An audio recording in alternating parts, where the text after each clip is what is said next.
How will the Dallas Cowboys respond to knowing now that they are in a game with the Philadelphia Eagles where the winner moves on and the loser will be watching the postseason at home on television? 65 degrees, unseasonably warm. It is windy. Chance for rain later today. Eagles start with a football. And a terrible kickoff to start by Nick Folk. And Philadelphia will start at their own 40. But there are so many storylines to talk about within this game. If you want to talk about Dallas, you think about Wade Phillips getting a semi-vote of confidence from owner Jerry Jones during the week, or for Philadelphia as you look at their backs and receivers. You look at their offensive line, the two tackles. Thomas and Runyon are free agents to be, and what's the future of Donovan McNabb in a Philadelphia Eagles uniform, or Brian Dawkins, who we talked about earlier?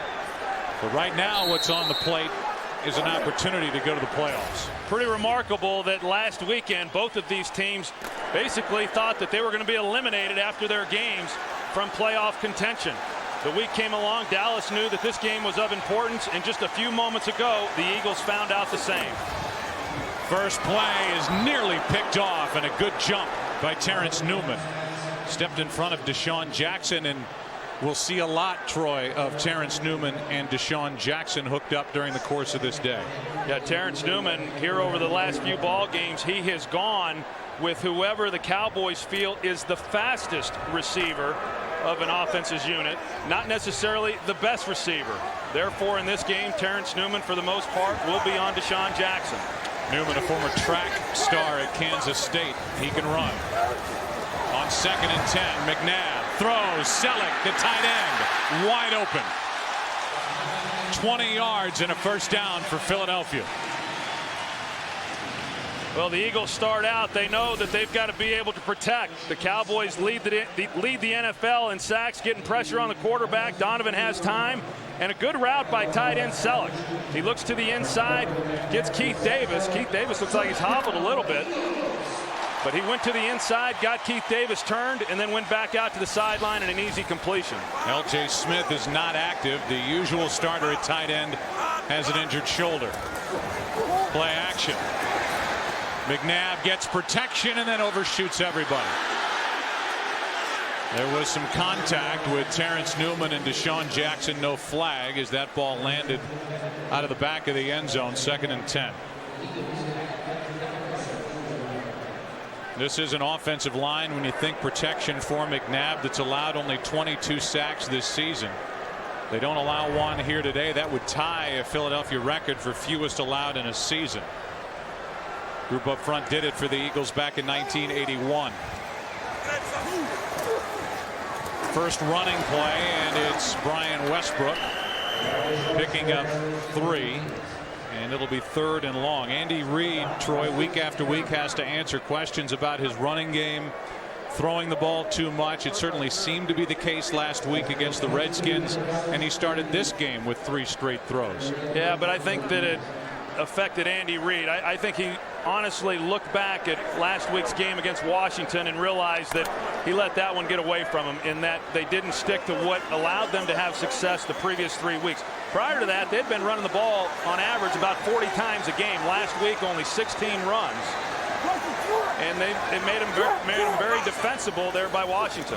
3rd down and 7 now for McNabb, who has to step up, and the pass is, I guess, caught and fumbled as Dallas gets back on top. The officials do not say incomplete. They say catch and fumble by Westbrook, and Dallas takes over at their own 25. Yeah, that's what it looked to me, was that Westbrook had made the catch. Now let's just take a closer look. He has it and then turns. It looks to me like he has possession of the ball before it gets knocked out of his hands. And Brady James, the one coming in to make the play. Looked like Nick Cole might have had an opportunity to get on that one, but was unable to. Terrence Newman ends up on top of the football, and Dallas does indeed have it. No challenge flag from Andy Reid.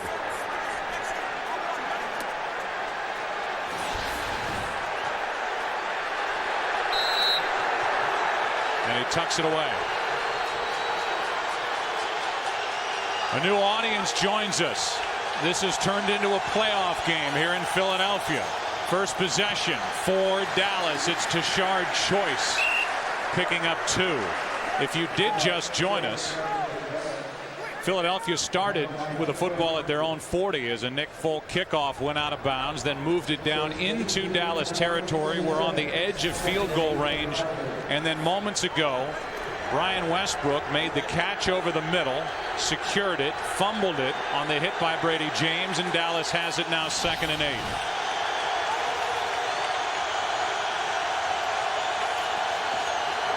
A blitz underneath, it's Witten to the 30, a gain of 3. 3rd and 5 coming up, and here is the Cowboy offense, and overall the 9th ranked offense in the NFL.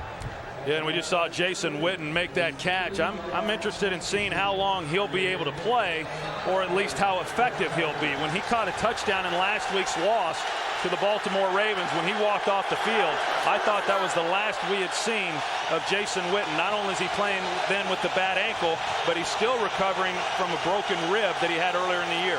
3rd down and 5.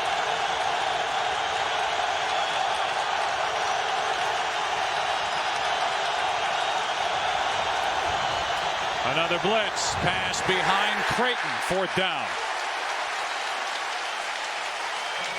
So a 3 and out from Tony Romo in this Dallas offense. I'll tell you what, Jim Johnson on those last 2 plays, I think they got a lot from watching that game last week with the Baltimore Ravens and some of the things that they were able to have some success doing. And that was moving people around on the defensive front, bringing linebackers, getting pressure in Romo's face. They were able to do that on that last possession. Good defensive stop there. Paulescu will punt it. Good punt. With the win, Deshaun Jackson, the rookie, from the 25. Room to run. And a good start for this second possession for the Eagles. We'll take a break, come back. Philly will have it with the ball at their own 46 after a 21-yard punt return by Jackson. What a beautiful night in Philadelphia. In one of the great stadiums in this country, Lincoln Financial Field.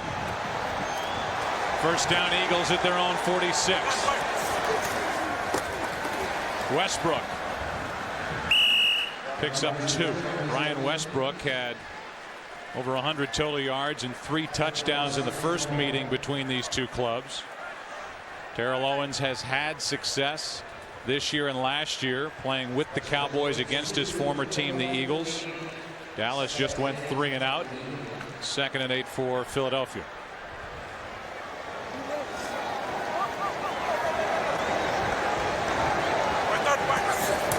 Another run. It's Buckhalter. First down, Eagles. 9 yards and a fresh set of downs for Correll Buckhalter. Well, I really think them sticking to the running game and trying to be as balanced as possible is going to be the best thing that the Eagles can do.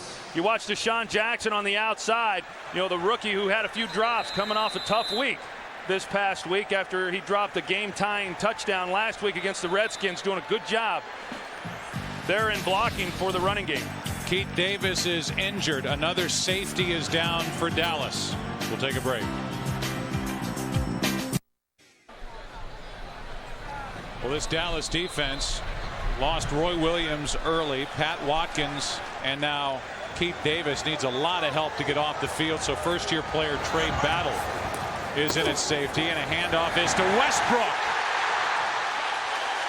First down inside the 30 to the 27, a 16-yard run by Brian Westbrook. Tell you what, John Runyon in his 13th year, it's amazing that he's been able to suit up and play each week. He's battling through a lot. You're going to see him right here at right tackle. He collapses it down right there, and then Westbrook comes right off of his block. And then, of course, you've got Brent Selleck also getting his guy and creating a nice lane there for Brian Westbrook. Runyon making his 192nd consecutive start. And that's now 4 straight running plays from Andy Reid in this offense as Kyle Eckel picks up 2. Well, he did say during the week he was going to run it every play, and then he tagged that with Merry Christmas. So he's so tired of hearing about it. But to be honest, and I know you think a lot of Andy Reid, there are times where even if the numbers don't back up what he's saying, he'll say, oh no, you know, we've always been a balanced team. The bottom line is they have not been. They have not been, and they certainly were not last week. And I know in talking with Cowboy coaches, they sure had hoped that the Eagles would come out just throwing it today. McNabb throws low for Westbrook. And you see some of the wrappers and debris flying around this field. It looks like the wind has really picked up now over the last 5 minutes or so, and it's 3rd and 8. Yeah, that's always the big factor for quarterbacks throwing the football. You and I were down on the field earlier, and it was blowing pretty good at that time. Certainly nothing like what they got in Buffalo earlier today, but still, it's a factor.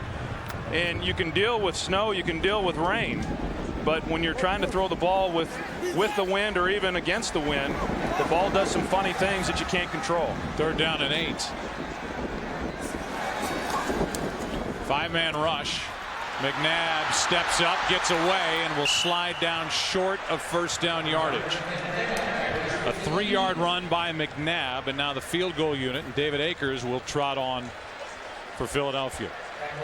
Well, I would say overall, I think Dallas has got to be pleased that, you know, all they're giving up here potentially is 3 points. They open up the game, they kick the ball out of bounds, give the ball to the Eagles on the 40-yard line, don't give up any points then.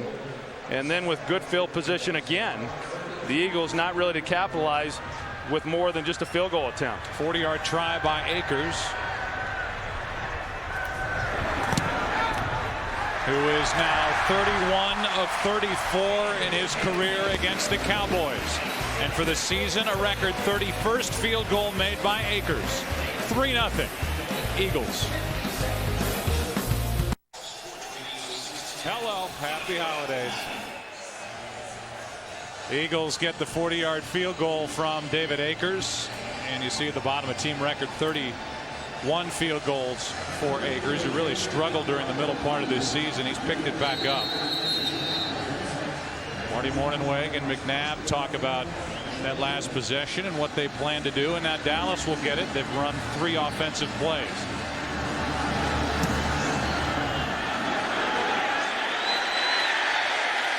And they'll start this possession at their own 20 as Pac-Man takes a knee.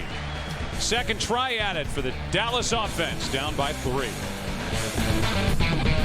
Story here, win, and you are in the playoffs as the number 6 seed. And now dealing with the elements.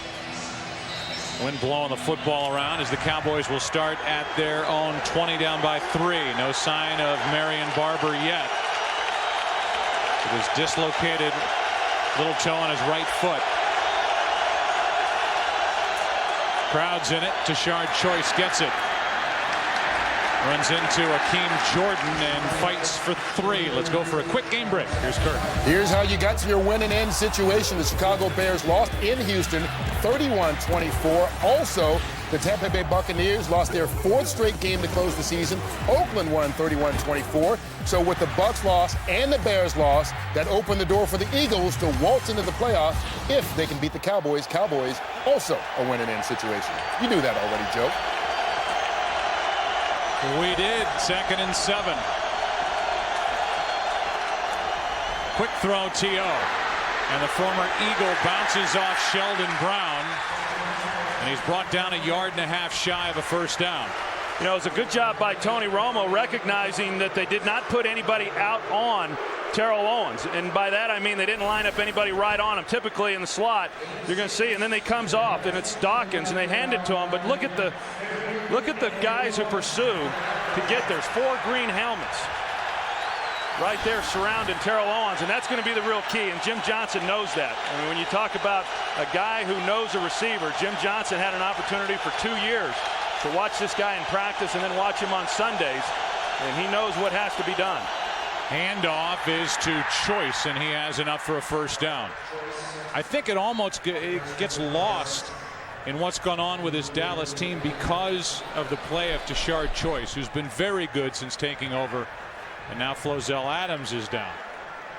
Very good since taking over from Marion Barber, but take Tashard Choice out of it, that is one of the biggest weapons any team has in the NFL. Marion Barber, who's been virtually a non-factor since Thanksgiving. Yeah, I think even like what you said, Joe, Tashard Choice has done everything that they could have hoped that he would do over the last 3 games. But Marion Barber just really brings the emotion to this offensive unit. Quick throw by Romo, and he hits his tight end Martellus Bennett.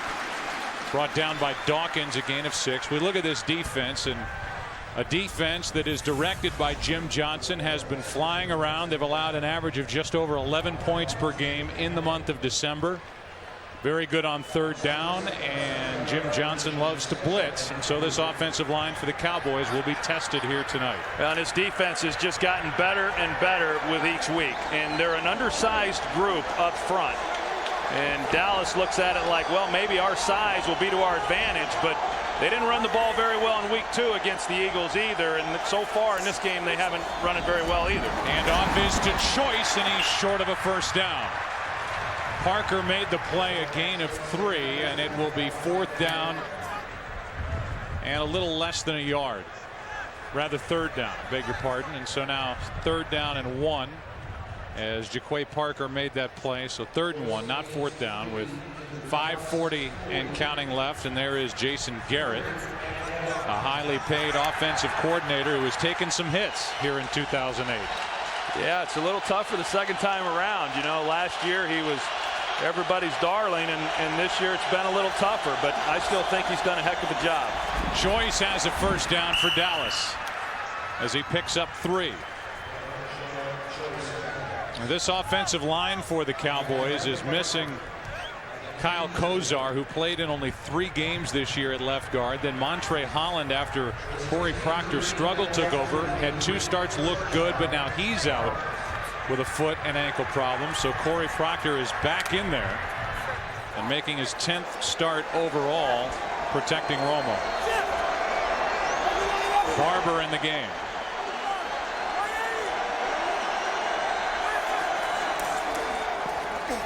And they reverse to T.O.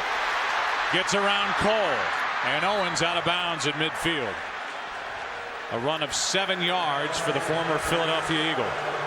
And generally those types of plays don't work real well against the Philadelphia Eagle defense, because they're so disciplined, they're so well coached, that the players typically stay in their lanes, and they do a great job of gap control and a great job of containment. But Trent Cole got a little aggressive and wanted to chase that one down from the backside, and that's what allowed T.O. then to get on the edge. 2nd and 3.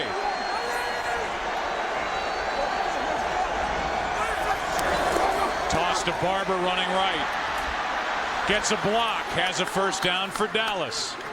The Cowboys are showing that they can run the ball against this Philadelphia defense, which has been outstanding defending against the run the last 4 games. Yeah, you watch Quentin Michael here. Now this is a run blitz here. He's going to hit the gap. He's thinking run inside, downhill between the tackles, but instead the Cowboys run the toss. They're out to the weak side with Marion Barber. A good call against what the defense was trying to do, and a nice gain. The number 6 ranked run defense are the Eagles. 1st down, Dallas. Quick throw off the left hand of Creighton, and after the juggle, he can't hang on.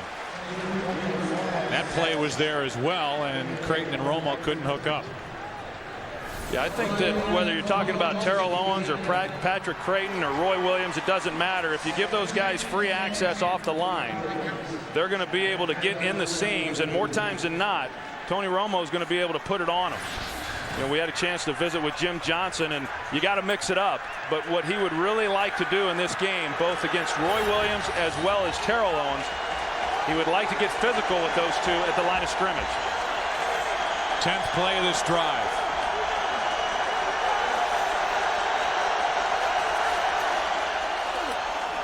Another running play. It's Marion Barber, and a gain of 2. Broderick Bunkley, who has played very well up front defensively for Jim Johnson, made the tackle. I tell you, this run defense has really been what has impressed me the most in watching them all season long. And it was a group that was good against the run last year as well. A few years ago, they struggled in that area. It had more to do with just not tackling very well. But they've been a hard team to run against all year, especially here over about the last 6 games.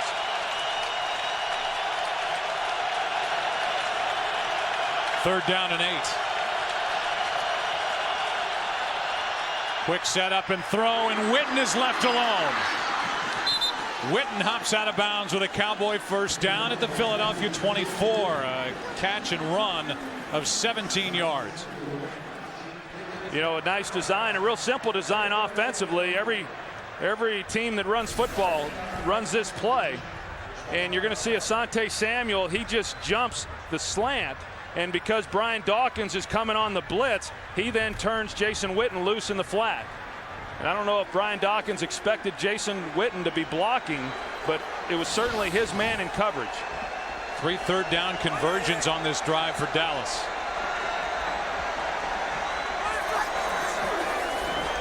Roy Williams dropped it. And Asante Samuel was there for Philadelphia if he caught it. So second down and 10, and we look at some of the early game headlines. Minnesota got the last-second victory on a Longwell field goal. They clinched the NFC North. Carolina has a first-round bye, the number 2 seed, as they got a late field goal to win at New Orleans. And Detroit, it happened. They lost to Green Bay in an 0-16 season.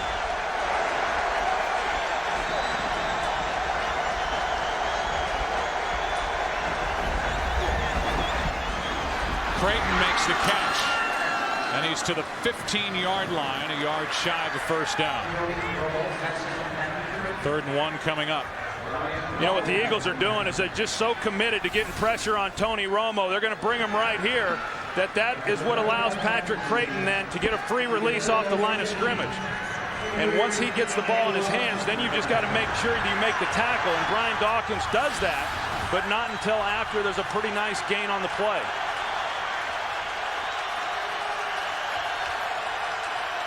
Third down and 1.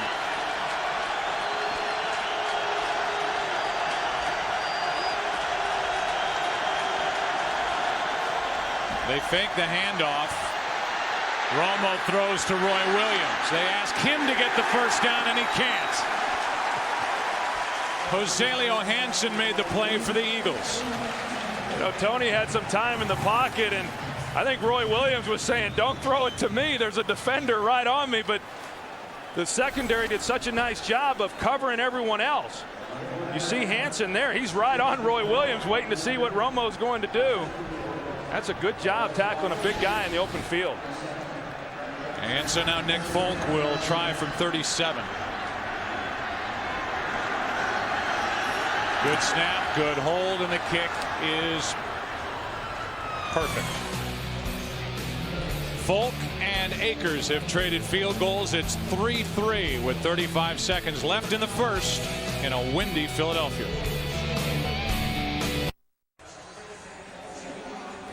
Certainly an impressive drive put together by Dallas. Over 8 minutes off the clock. And then Folk was good from 37. It's a 3-3 game. First kickoff from number 6 went out of bounds. This one hangs high. And Demps bobbled it. And gives Philadelphia a decent starting field position out across their own 30. And now we welcome you inside our broadcast booth. I'm Joe. That's Troy. And I think the Cowboys just flexed a little muscle with their offensive line and proved that they could run the ball if they had to against the Eagles. Yeah, because as we've talked about, I mean, this is not an easy team to try to move the football against. I like what I'm seeing right now. I mean, it's early in this game, certainly. A lot of things that are going to happen. Still a lot of football left to be played. But, you know, this is a playoff game, and both of these teams realize that. And so a little bit of a feeling out process, a little bit like two boxers going at it right here. And, you know, as they get a little bit more settled in and some of the anxiousness goes away, I think we'll start seeing some of the bigger plays that we're accustomed to seeing from these two teams. Inside handoff to Westbrook, and Brian picks up 2.5. Westbrook at Dallas on the 15th of September had the 3 touchdowns and was certainly left wondering why he didn't get a chance to run the ball more last week. in that 10-3 loss at Washington. The music started and stopped, but now it's there for good. We're through one. Back after this from your local Fox station.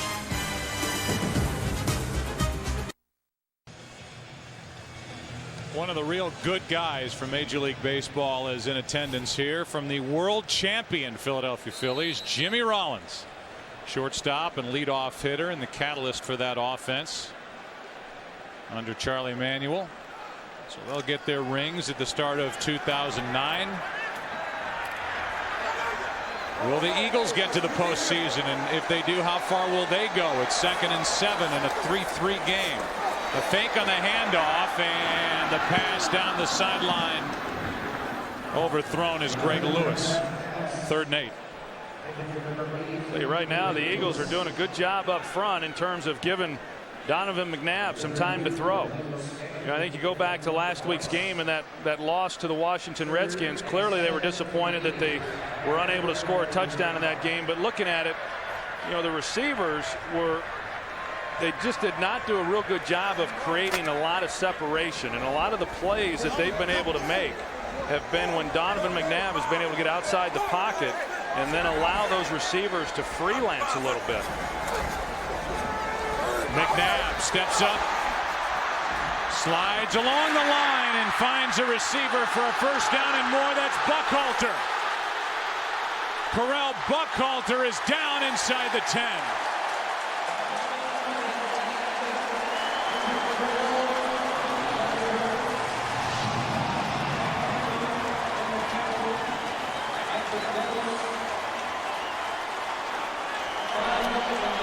This is just what I was talking about. You're going to see Donovan McNabb. He's looking downfield, doesn't really feel that he's got anything, gets pressure, steps up, and then it's just a scramble drill, and it's a matter of Correll Buckhalter making a move and finding himself open, and then Donovan McNabb being able to get the ball into his hands. Time after time, when you think about the big plays that the Eagles have had, they've come more off of Donovan creating those plays with his feet and then finding an open receiver. A career-long 59 yards on that reception by Correll Buckhalter to set up 1st and goal from the 6.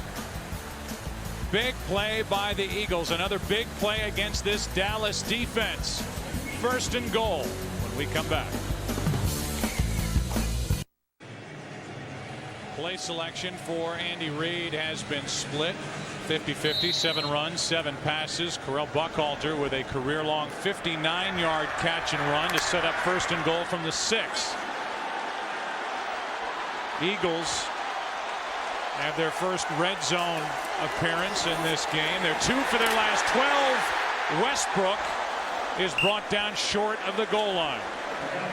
And you bring up a good point, Joe, because I really feel that this drive right here is extremely important on what's going to happen the rest of this ball game. And what I mean by that is because of the fact that they have not been very good in the red zone, as you have said. The last 12 opportunities they've had, they've only scored 2 touchdowns. Were not good last week. To get here, they really need to come away with a touchdown. Now they're doing it against a defense that has been awfully good this year in the red zone themselves. It's McNabb keeping it. No signal yet. McNabb is toward the top of that pile. And so far he has been marked short.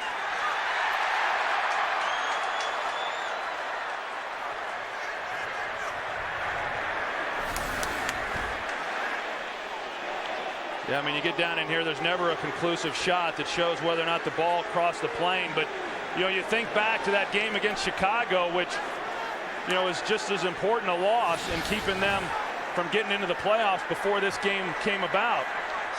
And I think they've got to go for it even on 4th down if they don't make it here on 3rd down. I think it's extremely important for their psyche to punch this one in. McNabb again. Still no signal yet. Looked like he got in. Touchdown.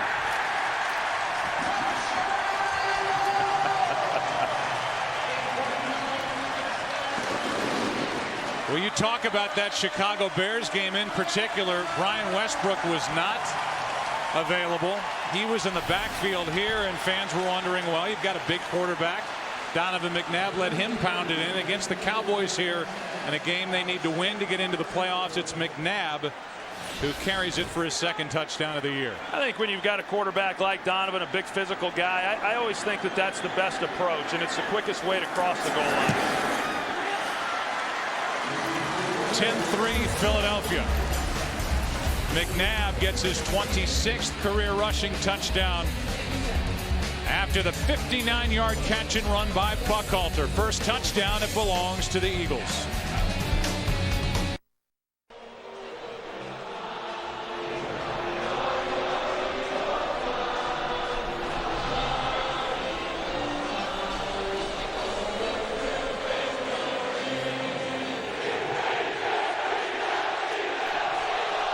The fans here serenade the Eagles with Fly, Eagles Fly, and Brian Dawkins leading the cheer as Miles Austin on the return. Gets to the sideline and has a good return out shy of the 40. They're going to mark him at the 38 down to the field, and Pam Oliver. Well, Joe, Troy, I think we all examined the field before the game, and it looked in very good shape. But since, I've seen two offensive linemen for the Dallas Cowboys and tight end Jason Witten change the spikes on their shoes. For whatever reason, they feel like they needed to go longer on the spikes for traction purposes. All right, Pam, thank you. Yeah, the grass is about as thick as you and I have ever seen it here at the end of the year. Yeah, and I think that's why they went to the longer spike, because normally this time of year there's not much grass out there, and it's, you know, just hard dirt. So you go with a much shorter spike, and that's what they were anticipating. I was surprised. This is as good a shape as I've seen this field this time of year in a long, long time. They fake the handoff, and the pass for Witten makes a one-handed catch but loses yardage. First guy there was Samuel, a loss of 1, as Jason Witten, who in his last 2 games against the Eagles has had 100-yard days each time, lost a yard at 2nd and 11. Jaquay Parker forcing Romo to really lay that one out there, and a dangerous throw, a close throw, and a good job by Akeem Jordan being there after Samuel made the miss. But you're right, I had a chance to watch Jason Witten warm up, and he is not right. I mean, he wasn't right in last week's game against the Ravens. He's not at full strength. He's not running, and that's a huge benefit to this Eagles defense.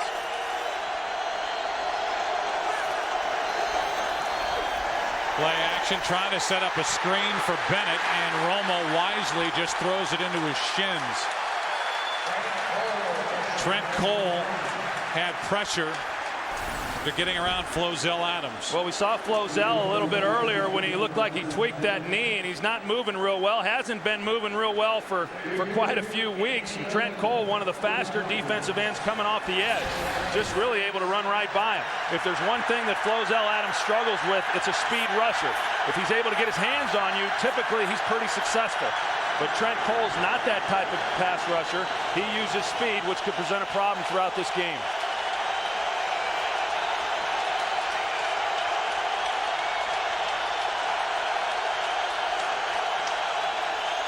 Third down and 11. Romo throws as he backs up, and the pass incomplete. Terrell Owens and Quentin Michael both were fighting for it, and eventually it fell to the ground. Pressure by Clemens in the face of Tony Romo. There's no doubt that Jim Johnson is going with what he talked about. We want to get pressure on Tony Romo. If we can do that, there's going to be balls that are thrown up, and that was another throw that Tony has got to be careful with. You think back to big games, and as I said a little earlier, generally it's who makes the fewest bad plays that goes on to win those types of games. Polescu just got it away, and Deshaun Jackson watches it head out of bounds. So the Eagles get the touchdown, and then the defense does its thing. A lot of pressure in the face of Tony Romo, and a quick 3-and-out by Dallas. Eagles have been going with playoff beards, a lot of them up until their loss last week against the Redskins. Yeah, and we all kind of thought that they would shave them, but I'm not surprised to see that at least Andy Reid has not. I think that had they have shaved them, it would have been admitting that their season was over, but they were still holding out hope, and the beards worked for them this week. It's a rugged look that Andy Reid is striving for. Here's Westbrook bouncing it. And Brian Westbrook picks up 9.5.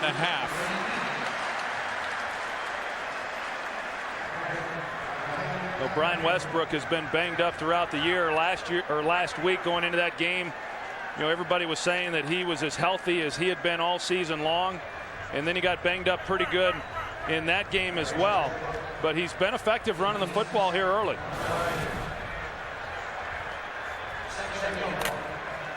Westbrook's had rib injury and ankle injury. A little gimpy getting off the field there. It's 2nd and 1. Handoff is to Eckel, and he goes backward.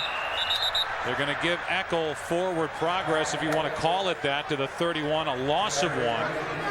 It'll be 3rd and short coming up. And Kyle Eckel, he's been pretty successful when he's been given the opportunities that he's had to pick those types of yards up for first downs. Once he came into the game, I'm sure the Cowboys recognized that, well, they're going to give it to Eckel and try to run it up inside, and they did a good job shutting it down. It's 3rd down and 2.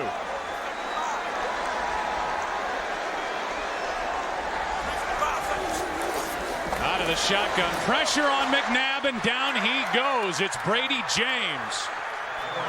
So upset that he was not named a Pro Bowler prior to last weekend, and he comes up with a big sack for this Dallas defense. And we've been seeing Brady James come more often here over the last half of the season, and he's been real effective. Anytime they have him in a position where they think that they can get an advantage on bringing him with the blitz, then he comes. And he's been able to get home here a lot. You know, a disappointing possession there for the Eagles. They have not had much success now on 3rd and really short yardage situations. Ugly punt by Rocca. And it will take an Eagles roll down just inside the 38. They'll mark it at the 38. The sack by Brady James. Brian Stewart is his defensive coordinator. Thrilled with the effort. Dallas has it down by 7.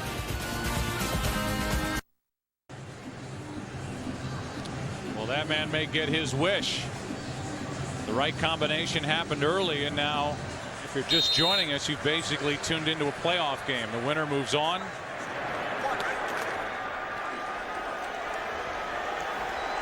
The losing team goes home. 4th possession for the Cowboys, down 7. Blitz from the Eagles. Handoff is to Choice, and Choice loses 2. First guy there was Bunkley, and we look at the early game headliners, and the fans here in Philadelphia should send something nice. Just get together and send something nice to Michael Bush for the job he did running the ball for the Raiders in their win at Tampa Bay. D'Angelo Williams has had a phenomenal season, and Michael Turner has as well, running the ball for the Atlanta Falcons. Pretty amazing, and you're right. I mean, Oakland, to go into that game and to be able to knock out the Tampa Bay Buccaneers in a must-win game for them, pretty impressive by that Raider club. 2nd down and 12, and a handoff to Choice, running right. Picked up a yard. Darren Howard made the play for this Eagles defense. The numbers are stunning when you look at the history for Jim Johnson, the defensive coordinator of the Eagles, and what he's been able to do against the Dallas Cowboys the first meeting compared to the second. Trying to do it again here and turn in his usual good effort by this Philly defense and help the Eagles get into the postseason. 3rd and 11.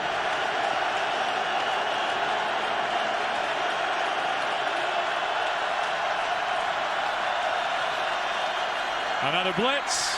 Romo steps up and throws high for Roy Williams. Another 3 and out, and the 3rd and 4 possessions for this Dallas offense. Well, defensively, the Eagles are just so good on first down, and so what generally happens is teams are faced with 3rd and long.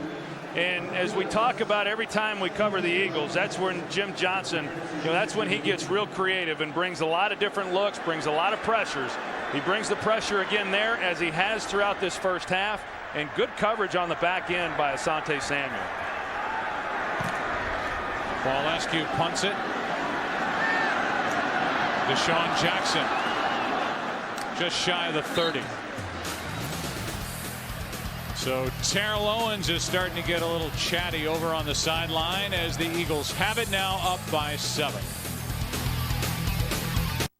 Starts with mini camps, and you go to training camp and you sweat during the summer and you play an entire regular season, and now it comes down to one game to get into the playoffs and have a chance to get to the Super Bowl. That's what's on the line here between the Eagles and the Cowboys. Philadelphia up by 7, and they will start at their own 29.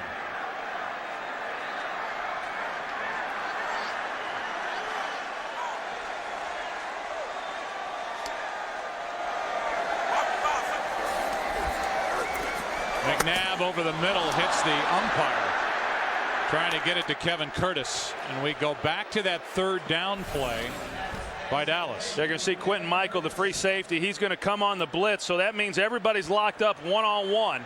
And the last thing that a corner then can have happen is for a receiver to run by him. You're going to see the top of that route. Asante Samuel jumps the route because he saw Roy Williams chop his feet and run a very poor route. And I know that Roy Williams has talked a lot this week about not being more involved. He's got to run better routes than that if he's going to catch footballs in this league. Here is Westbrook. And Westbrook over the right side picks up 2.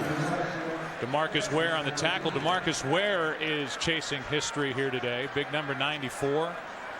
He has 20 sacks on the season. He is 3 sacks shy of a new NFL record.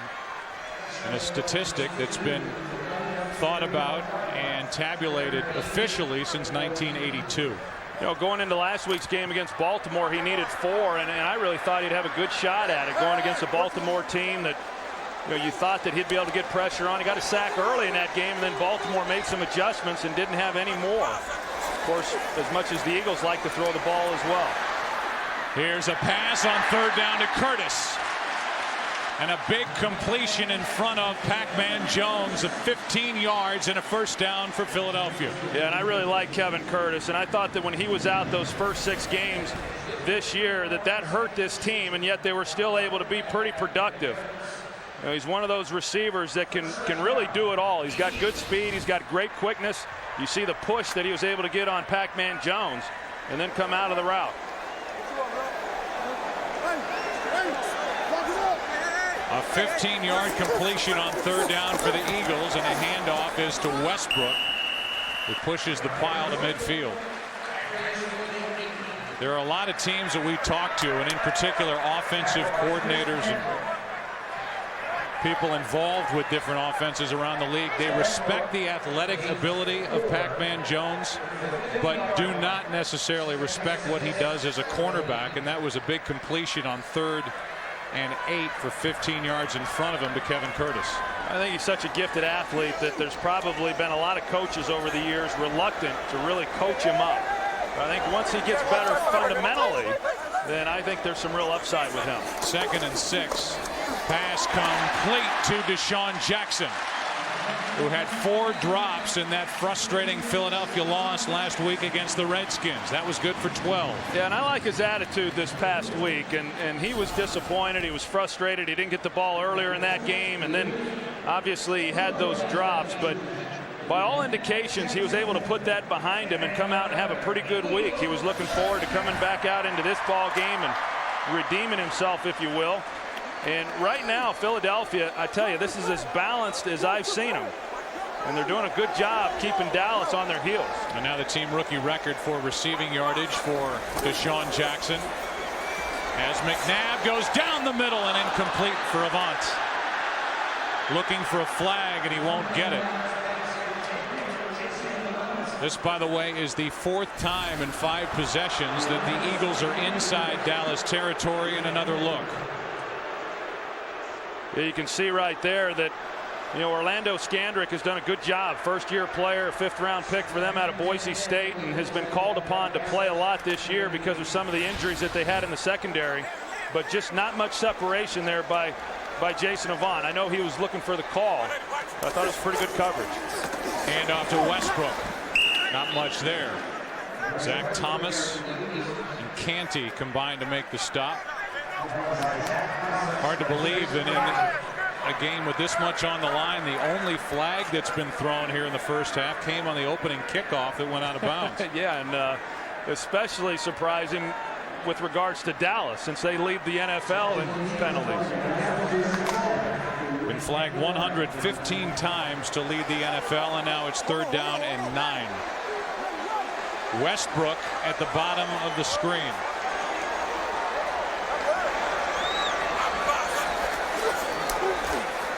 McNabb to his right. What a pass! 1st and goal. Deshaun Jackson. What a throw from Donovan McNabb. Well, really good job by Andy Reid and Marty Morningwig, offensive coordinator, splitting Brian Westbrook out.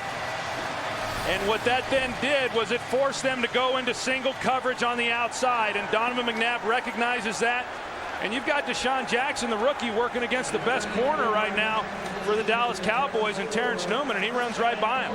Of course, it took a perfect throw, as you said, Joe, by Donovan McNabb to get the completion. 34-yard completion to Deshaun Jackson. And now Westbrook forces his way forward for a yard. Let's go back to that throw. That's about as good as it gets from number 5. Well, it sure is. And he's had a number of these throughout his career, and he throws this ball very well. The Eagles run a lot of these vertical routes, and that's perfect. You want to lay it to the outside. The receiver's got outside positioning. Just a great executed play there by the rookie and Donovan. And 2 big 3rd and long completions by McNabb and this Eagles offense on this drive. 2nd and goal. Westbrook tries the right side, nowhere to go. And DeMarcus Ware was back there to make the play, a loss of 2, and now it's 3rd and goal. You know, it really is surprising to me the number of problems that Philadelphia has had down here in the red zone. We talked about it when they got down here before and got the touchdown with Donovan, but even last year they were not very good in the red zone, and that was a priority for them this past offseason, that they knew they needed to get better, and they thought that they had some key guys with some size, Hank Baskett, Jason Avant, that could make some plays, even Reggie Brown, but it just hasn't really happened for them. What'll it be on 3rd and goal? Westbrook again at the bottom of your screen. McNabb underneath. Buckhalter. Touchdown.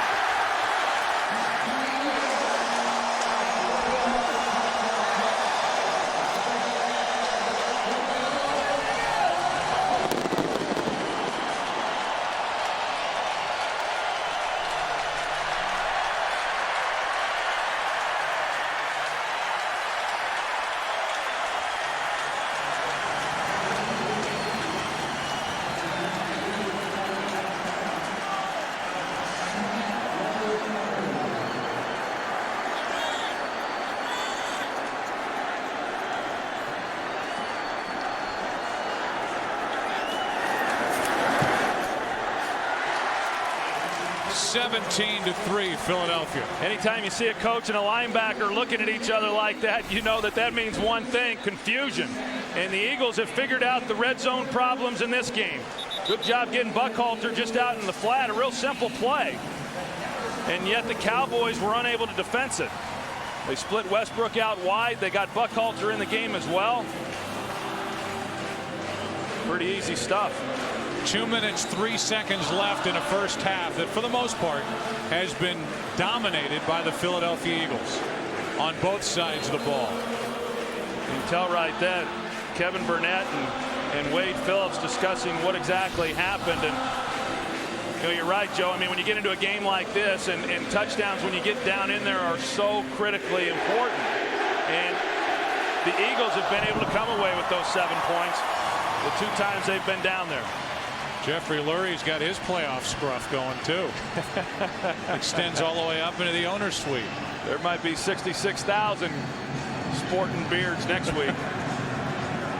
The Eagles trying to seize an opportunity. An opportunity that came their way because of the Chicago loss to the Texans and the Tampa Bay Buccaneers' home loss to the Oakland Raiders. And now leading their divisional rival, the Dallas Cowboys, by 14 points. Pac-Man Jones on the return. Needs a big one for Dallas. And he's out across the 35. A lot of celebrating so far here in Philadelphia. A minute 54 remaining in this first half. And even a smile from Andy Reid, up 14.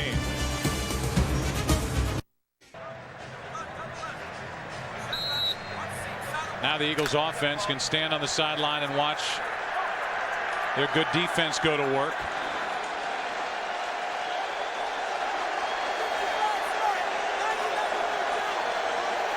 There's a long list of people, not just players, that have a lot to prove here today by the Dallas Cowboys.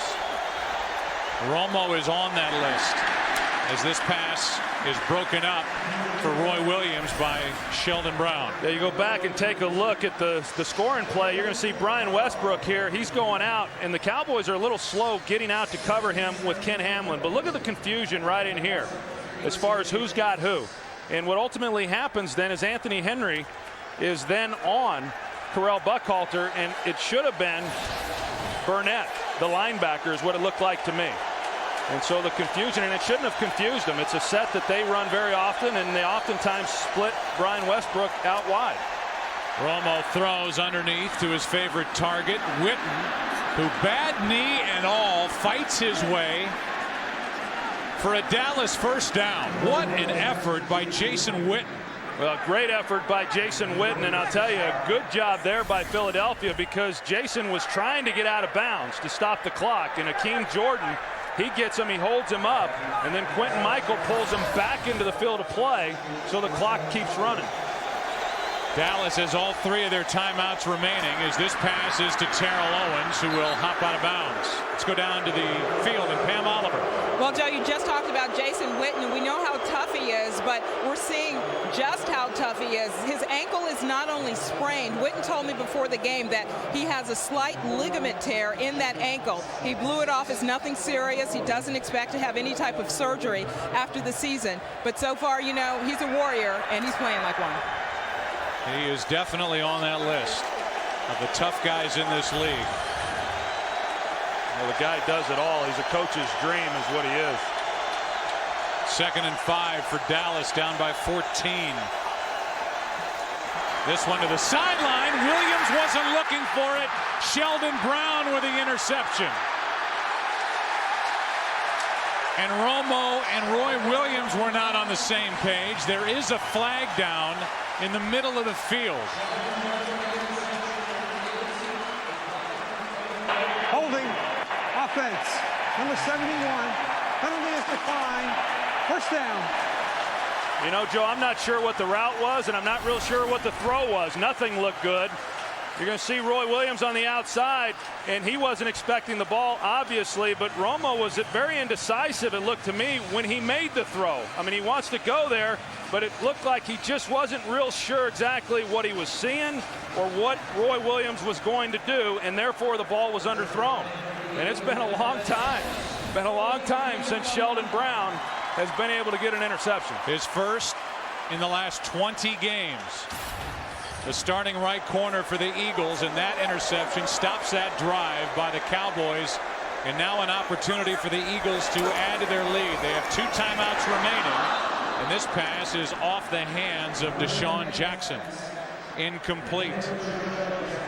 So a drop by Jackson coming up on the Visa halftime report. Kurt, Terry, Howie, Michael, and Jimmy will have scores and highlights from around the league, and the Fox Sports ticker will keep you updated with up-to-the-second stats. Tony Romo cannot get away from his 0-2 record in the playoffs, cannot get away from his 5-7 record in December.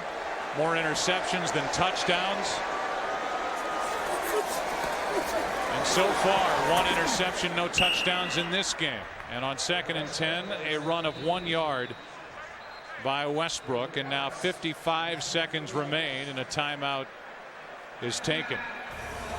Philadelphia takes it. This January, Fox once again brings you the greatest week in college football, beginning on New Year's Day with the FedEx Orange Bowl, the AT&T Cotton Bowl, the Allstate Sugar Bowl, the Tostitos Fiesta Bowl, and finally the FedEx BCS National Championship game.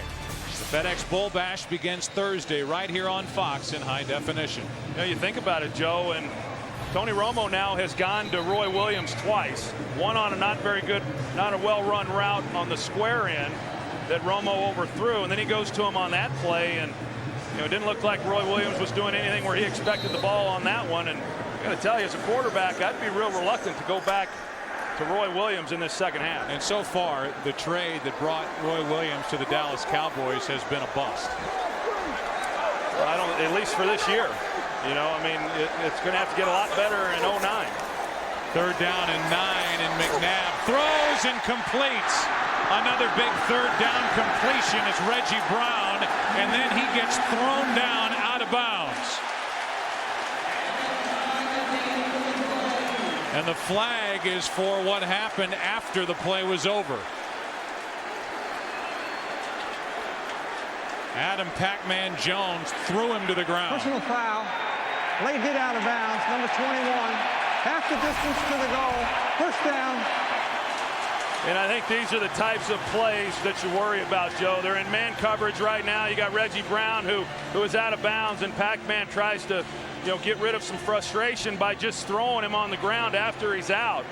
And players that make dumb plays over and over or do dumb things, at the end of the day, they're going to hurt your team in critical times. And that was one time there that certainly has hurt this defense. It sets up a 1st and 10 from the 14-yard line. And the Eagles now have had 4 conversions of 3rd and 7 or longer. McNabb with all day hits Buckhalter. He stays on his feet somehow. Play is alive, and Buckhalter gets it back to the 18-yard line. Still lost yardage on the play, a 4-yard loss, and now a player is slow to get up. That's Buckhalter. He pops up, and Philadelphia will spend their final timeout with 31 seconds left. Roy Williams now, and the 2 routes that Troy was talking about. This is the earlier one. Yeah, you're going to see. And Asante Samuel, remember, he cannot let Roy Williams run by him deep. And you see the route as that is rounded off as he's running the square in. And when you do that, it opens the door really for the corner to jump it, which is what Samuel did. Now there's the interception. I don't know what happened there. But Roy Williams was not expecting the ball, and I don't. Maybe he was running the right route. I'm not even sure, but if he was, you would certainly expect there to be a lot more urgency in that situation. And Tony Romo clearly had no idea what it was he was doing, and I'm not so sure that. I'm not excusing Tony Romo either. I don't know that it's a ball that he should have let loose. So now Roy Williams is explaining himself on the sideline. Ray Sherman, the wide receivers coach, at 2nd and 14.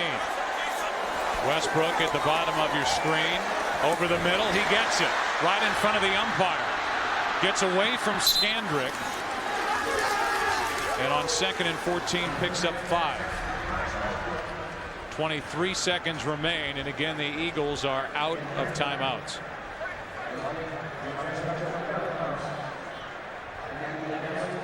So now 3rd down and 9.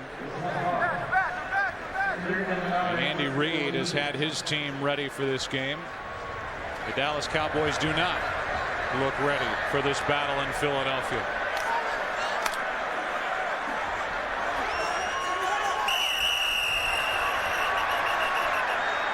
And now with a play clock winding down, Dallas has to take a timeout. 23 seconds left.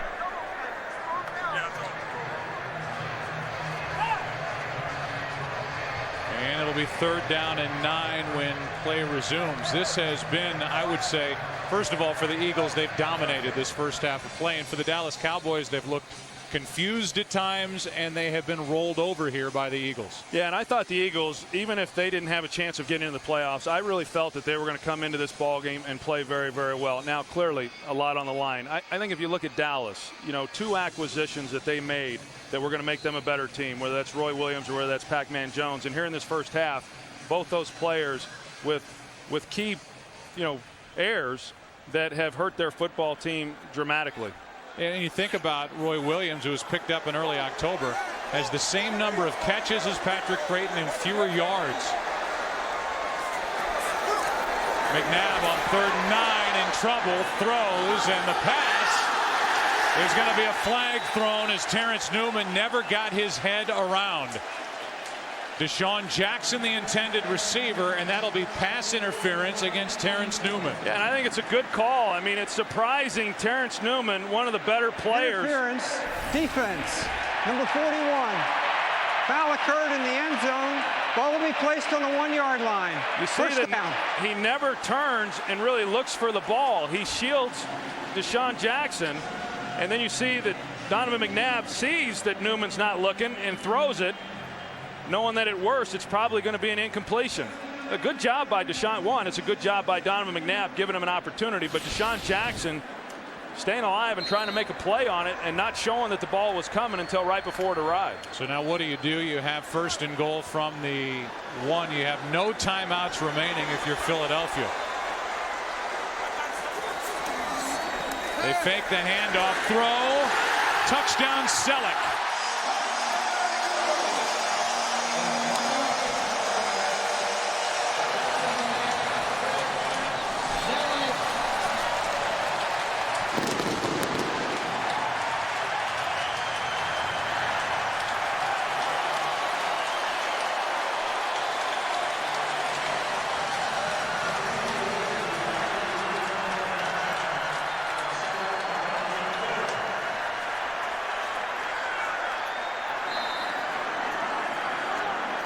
First touchdown of the year for Brent Selleck. And the Eagles are 3 for 3 inside the red zone after coming in 2 for their last 12. And Jerry Jones doesn't know what hit him. And neither does Tony Romo or anyone else on that Cowboys sideline. They come down here, play fake it, and they get Selleck into the corner, and just real simple. I mean, difficult to defend when you've got the run pass, which is what the Eagles have going here in this first half. But boy, they made that look easy. And they got some help. They got the help on the interception, clearly, that set this drive up. The 15-yard unsportsmanlike penalty on Pac-Man Jones, and then the pass interference on Terrence Newman. And for Donovan McNabb, 2 touchdown passes, a touchdown run, all in this second quarter for a guy with articles written today and a lot of conversation about this could very well be his last game as a Philadelphia Eagle. If it is, he certainly put together a heck of a first half, and he has made a pretty strong case for what he said during the week, that he'd like to get a new deal done here with the Eagles, which in some regard is taken as he wants to get this situation brought to a head and either move on or get locked in here with the Philadelphia Eagles. Yeah, and one is because he'd like a big signing bonus, and I understand that part of it. But then, two, you know, I get it. He's tired of being asked for the last 2 years now, hey, are you going to come back? You know, what's going to happen? A new deal would eliminate all that conversation. Squib kick by Akers. Here is Pac-Man Jones. And Pac-Man loses the football. Has it ripped out, and the Eagles take over. And with 5 seconds left, they'll have an opportunity for a field goal by David Akers. Well, David Akers, he's had some problems, I know, this year, but I was watching him kick 60-yarders in pregame warm-up, so this is a chip shot. You see the Eagles just stand Pac-Man Jones up, and this is what they do. This is what all good defenses do. And it's Quentin Dents who ripped it out. Does a good job once he gets stood up of just ripping the ball out. 5 seconds left in the half.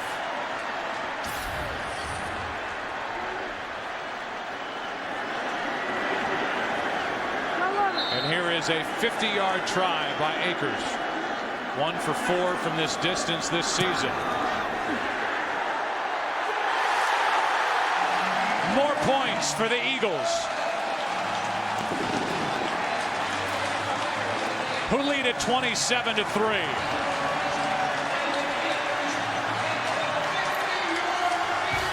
Everything went right for Philadelphia early in the day, and everything has gone right for the Eagles here against Dallas. The Visa Halftime Report, sponsored by Visa. No matter how you prepare for game day, Visa is the way to go. Welcome to the Visa Halftime Report. Kurt Menefee along with Terry, Howie, Michael, and Jimmy. All eyes on Dallas and Philadelphia. If you're a Cowboy fan, you might want to close it. All right, Terrell Owens coming out and followed by Brian Dawkins, Eagles. Hey, win and you're in. A lot of pressure. Step up, avoid it.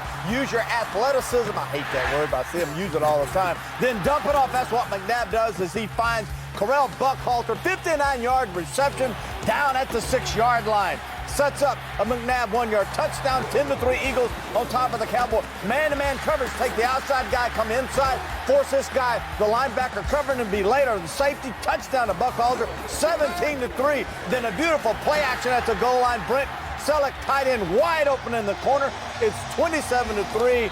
All Eagles over the Dallas Cowboys. If it works out, it works out. If it doesn't, it doesn't. All you can do is give your best. All right? Love you guys. Let's go score on 3. 1, 2, 3. Score! All right, I'm going to give it my best. I love you too, baby. Looking right. Favre, look right. Now, check down. There it is. Check down. Lavernius Coles. 13-yard touchdown reception. Point after is Muff. 6-0 Jets on top of Miami. And then Favre picked by Philip Merling. Merling breaks the tackle, takes it back. 25 yards for the touchdown. A touchdown pass for Favre. 2 interceptions. 14-9 Miami on the road, taking care of the New York Jets. And if everything stays the same, Miami wins the East, Baltimore up big would be the wild card, and New England, despite winning 11 games this year, would miss the playoffs. The Lions finish 0-16, first time that's happened in NFL history. The Cleveland Browns go the last 6 games of the season without an offensive touchdown. The Tennessee Titans got shut out in what was basically a preseason game with Indianapolis. The Redskins lead the 49ers in the third quarter. At halftime, it's Arizona and Seattle all tied. Earlier today, Oakland went into Tampa, knocked off the Bucs. Kansas City falls to Cincinnati, who won their last 3 games. Carolina wins the NFC South with a last-second victory. Atlanta goes to 11 wins on the season, 1 year after winning 4. Minnesota takes the NFC North, and the Chicago Bears fall out of the playoff mix. But right now, Michael, the Dallas Cowboys, could they look any worse? Yeah, they look bad. There's only one team on the field that's playing like it means something, the Philadelphia Eagles. The Cowboys are playing as if they're lackadaisical, if they have no energy, they don't realize what's on the line, and that's embarrassing at this point for this team with this much talent to not go to Philadelphia with everything on the line and play better than they're playing right now. But it's deja vu all over again in terms of how they play with a lack of a sense of urgency, and the second time around when they see the Philadelphia Eagles, they struggle offensively. Wade Phillips will coach him up. That's what Jerry says. Some of you man. get local news, more highlights right after this. All right, get her done. All right, let's get her done. New York Giants at Minnesota. New York, of course, has home field throughout the playoffs. That's the Giants. Tavares Jackson, Viking. Down the field he goes to Bernard Berrien, wide open, touchdown, a 54-yard. Nice job. 19-7 Giants, up by 2 over the Vikings. Fourth quarter now. Ryan Longwell, 50-yard field goal to win the game. It's good. Minnesota wins the NFC North, 20-19 over the New York Giants. Bears at the Texans. Kyle Orton connects to Olsen. Touchdown, back in the end zone. It's 21-17. Houston by 4. Then in the fourth quarter, Steve Slayton out of the eye, straight up the middle, 2-yard touchdown run. 31-24. Houston eliminates the Bears from the playoff. Now, Carolina at New Orleans in a great game. Jonathan Stewart, 2 yards out, 30-10, and a romp. Carolina on top of the Saints, but back come the Saints. Breeze down the middle, Lance Moore, 31-30. And then fourth quarter, Casey nailing this 42-yarder, 33-31. Drew Brees, 16-yard shy, passing of breaking Dan Marino's record. It is Carolina winning. Rams at Atlanta. It is Jackson into the end zone for 2-24. We are tied off at 24 all. Then Jarius Norwood, 45-yard touchdown through the line of scrimmage, breaks the tackle. Poor tackling in the secondary. 31-27. Atlanta beats the St. Louis Rams. And then the Lions coming in at 0-15 on the year, playing the Green Bay Packers. Rodgers, 71-yard touchdown pass, then catch, then run. Donald Driver, 31-21. Green Bay beats the Lions. Lions, only team in NFL history to go 0-16. Now, I know in the pregame you said you wanted them to lose. Now that it's happened, don't you feel sorry for Detroit a little bit? Yes. You do? Yeah. It's good to see you have a heart here in the holiday season. I have a heart. Rod Brown, he's a great guy. So, yeah, it's unfortunate, but, you know, the way it is. Second half. Some smiles on that Dallas sideline prior to this game. Nobody's smiling now as you look at the numbers from a dominating first half by the Eagles over Dallas. And Wade Phillips has to wonder what's in the future with regard to this second half and what's in the future with regard to his job with this Dallas team if they don't play better than they did in that first half of play. Austin on the return from inside the 5, cannot make the 20. Considine on the tackle. Let's go down to the field and Pam Oliver. Hey there, Joe. Wade Phillips said what you might expect. We need to play better. He also said he feels like the Cowboys do have the stuff, though, to pull off a comeback. Meantime, Andy Reid says being a long shot to even make it to this point, he said that put a fire under my team. And as far as how they've been able to keep their heels on the Dallas Cowboys, he credits their pass-run ratio and also how well the defense is blitzing. Pam, thank you. We've seen Andy Reid a number of times turn to this crowd and implore them to make some noise. Down by 24. The Cowboys start at their 19. Quick throw to Creighton. Tackle made by Quentin Michael, a gain of 3. You know, you'd like to stand here and say, well, we're going to find out what the Cowboys are all about, but we were saying that before this game started. You know, but I do think that Dallas right now is going to get into more of a hurry-up mode. It's all about getting snaps. How many snaps can they rattle off? And I know that this team offensively can get dangerous when they're in that can't-lose mentality. So can Philly, though, when they expect a team to drop back and throw the rest of this game. Jim Johnson is at his best. Instead, it's an inside handoff to Tashard Choice, and he picks up 11. Bunkley downfield to make the tackle. No, you're right, and I think that that's why running the football there, you know, was a nice play for Dallas. I mean, it's easy when you're down 24 points to all of a sudden get into this mentality that we have to throw on every down, and that would be playing right into the hands of Philadelphia. Jim Johnson, as well as anybody in the league as a defensive coordinator, he'll have those guys coming and getting after Romo. On first down, it's Choice out of the backfield and out of bounds at the 41. You saw a shot of Pat McQuiston, big number 77, who backs up a tackle. He's playing in left guard in place of Corey Proctor, who has struggled when he's been in there. Don't know, and that answers the question. I was going to say maybe he's injured. It looks like just because he's been ineffective. Well, he has been, you know, relatively ineffective. I mean, he's done okay coming in and playing, as you said earlier, but they were a better offensive line when Montre Holland stepped back in, and now they're just trying to get another body in there and see if that won't help. Handoff on second down, and Choice is brought down right at the marker.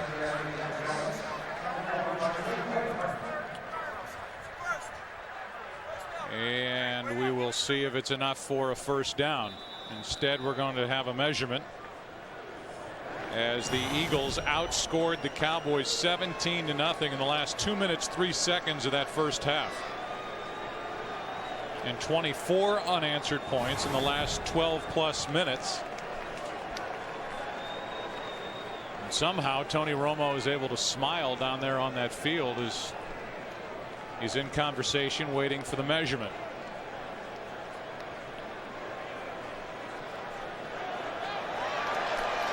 And just short.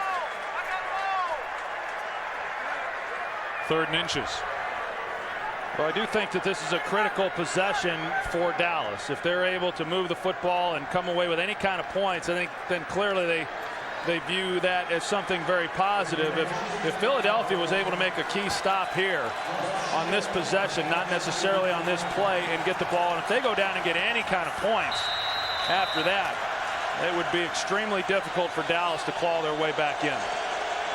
3rd down and inches.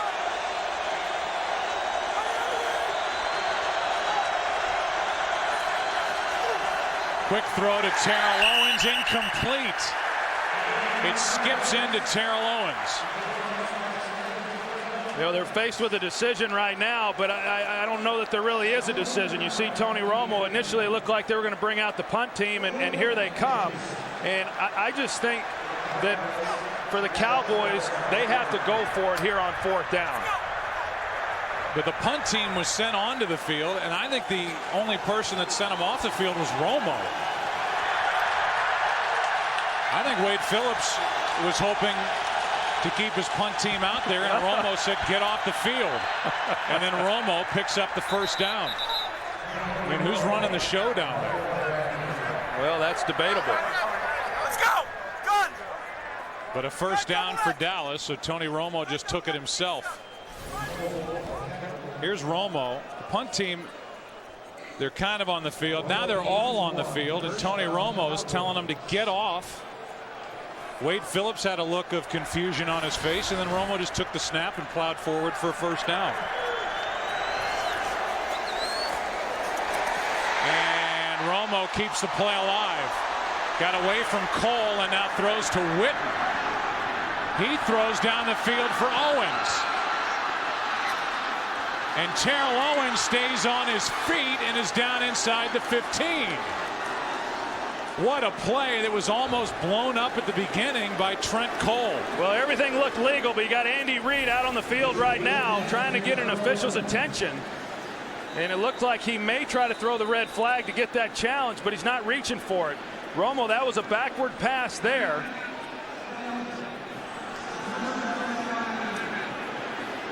And they're able to get the ball down the field then to Terrell Owens. Everything looked like it was okay to me. Philadelphia just took a timeout, maybe to get another look during the timeout at the play on replay. As it is now a 42-yard play.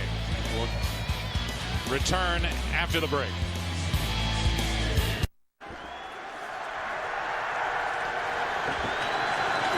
First down for Dallas after the 42-yard play, which followed the 4th and inches. And now Flozell Adams with his 9th false start. Offense, number 76. 5-yard penalty. First down. Let's go back to that play. The line of scrimmage is the blue line, and clearly it was a backward pass to Witten, and then down the field to Terrell Owens, who did a nice job to get the most out of it. Yeah, really good discipline there by Jason Witten, just staying back behind Tony Romo even after he got flushed out of the pocket. And then being able to deliver the ball down the field to Owens. 1st and 15. And the Cowboys just are not in sync from time to time. Romo's going one place and the receivers are going another. Yeah, and that time Tony Romo was signaling to Terrell Owens that he expected him to go into the flat or hook up, and instead Owens just kept going to the end zone. Philadelphia Eagles sideline was calling for intentional grounding because there literally was no one around where that ball fell to the grass for Dallas. 2nd and 15.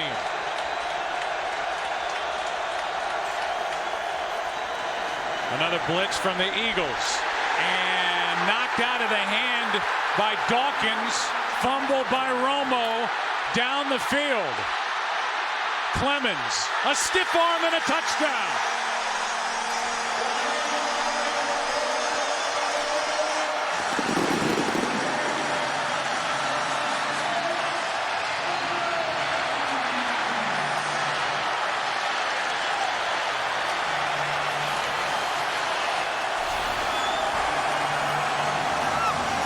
Romo just trying to buy some time, and then you see the strip.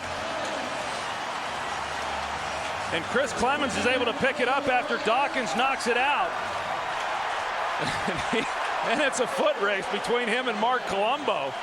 But Choice had a chance there at the end to bring him to the ground also, and was unable to do so. Just great defensive play by a lot of people on that one. Boy, Clemens can run. You think? 6'2", 240, and he flew down the field and gave a stiff arm to Tashard Choice at the end of it. Fumble by Romo. 7 more for Philly.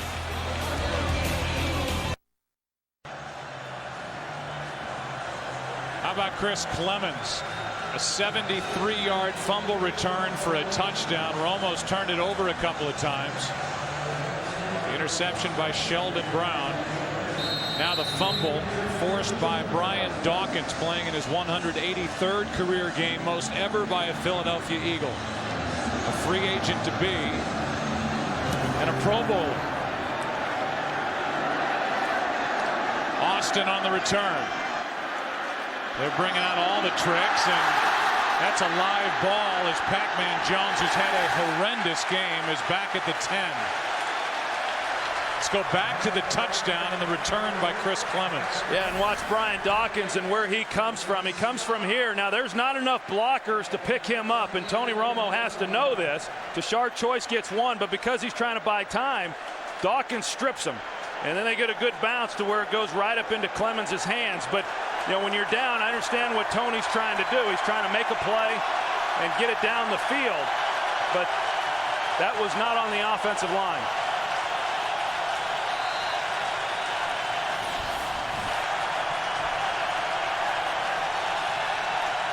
I think Brian Dawkins is going to be back next year. It looks like they all will, the way they're playing right now. 31 unanswered points put up by the Eagles. Romo buys time, hits Patrick Creighton, who has a lot of room to run. Gets behind Bradley, the middle linebacker, and Akeem Jordan makes the play. 22-yard catch and run. Well, the NFC playoff picture is pretty crystal clear right now. You've got the 4 divisional leaders. Giants are the #1 seed. The Carolina Panthers the #2 seed, followed by the Vikings and Cardinals. The wild card teams at the moment, Atlanta has clinched a spot, and Philadelphia with a win here would leapfrog the Cowboys and be the #6 seed as Terrell Owens makes the catch at the 40. Well, what you see right now, and the right thing is, Jim Johnson knows that the last thing they can do is give up a big play or give up easy points. So they're playing very, very soft, making Tony Romo come underneath, hit the easy passes. The Cowboys may collect a lot of yardage here in this second half offensively, but it's going to be because the Eagles are going to let them have some things uncontested. 2nd and 3, and that's broken up by Quentin Michael as he got his right hand in front of Jason Witten. Tell you what a great find they have in him. Quentin Michael, the starter this year for the first time, and a lot of people thought that he was worthy of being voted into the Pro Bowl and probably will be next year, but a free agent and a guy who's been just outstanding. In fact, Jim Johnson said that he's probably been their defensive MVP. It's now 3rd and 3.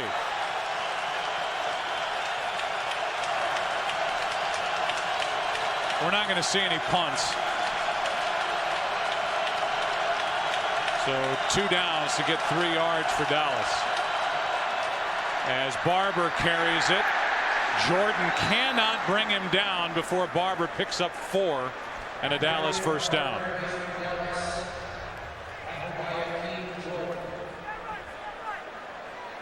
Marion Barber, who since he was hurt against Seattle on Thanksgiving didn't play at Pittsburgh, had 8 carries, 2 yards against the Giants, 2 carries, no yards last week against the Ravens.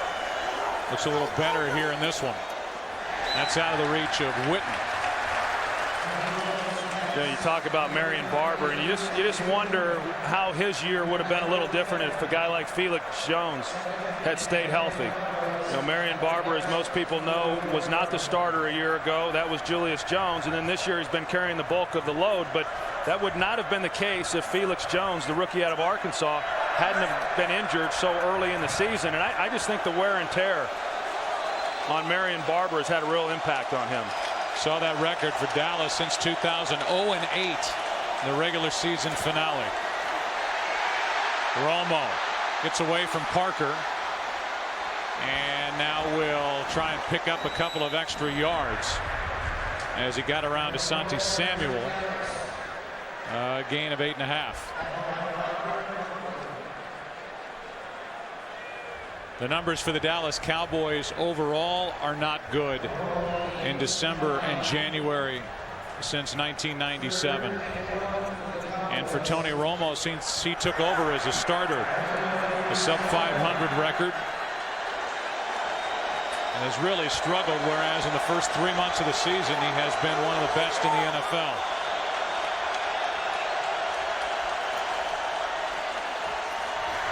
Romo down the sideline for Owens. Good throw. Catch is made, and it's inbounds.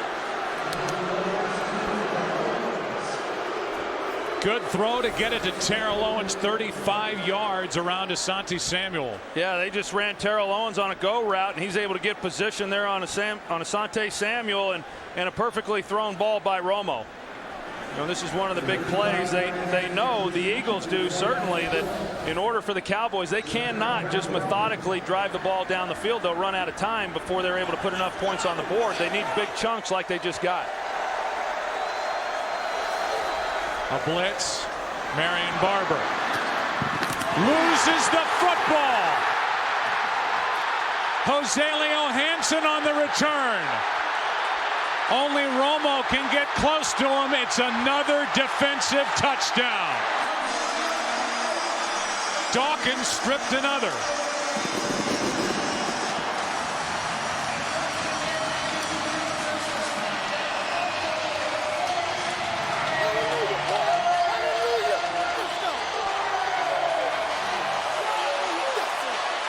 I think the party started a while ago, but if it didn't, it sure has now. And that party has been led by number 20. Brian Dawkins has forced 2 fumbles that have been turned into touchdowns. The last one by Rogelio Hansen.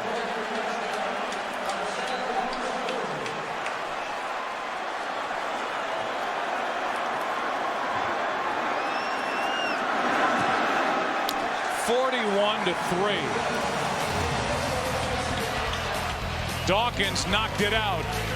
Hansen did the rest. All Philadelphia making their way into the playoffs.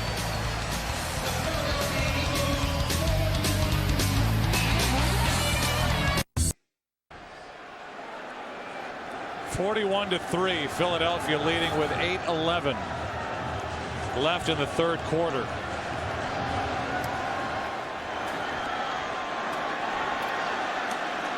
Pac-Man Jones on another return.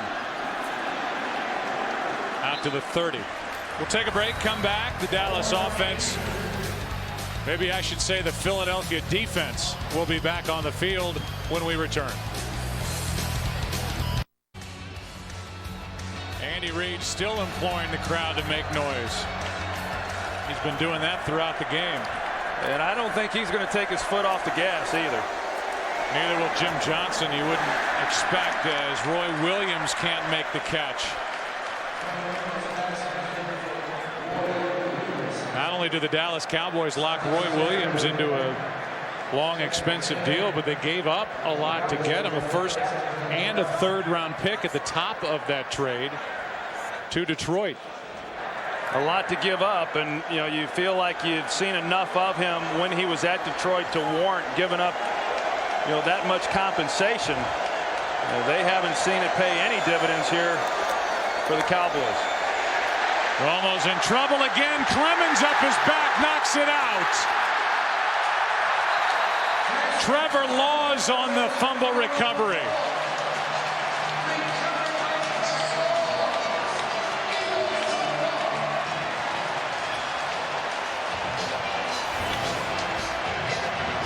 Well, we've seen this act before. I mean, it's just Tony trying to make a play and then just not understanding that there's pressure behind him, and Clemens being able to knock it out. And it goes back to what we talked about early in this game, Joe, that, you know, the winner of this game was going to be who made the fewest bad plays, and there's been a lot of them to choose from as far as Dallas is concerned. Chris Clemens was getting an IV fluid packet halftime in the locker room. Wasn't even out on the field for the start of the second half with the kickoff.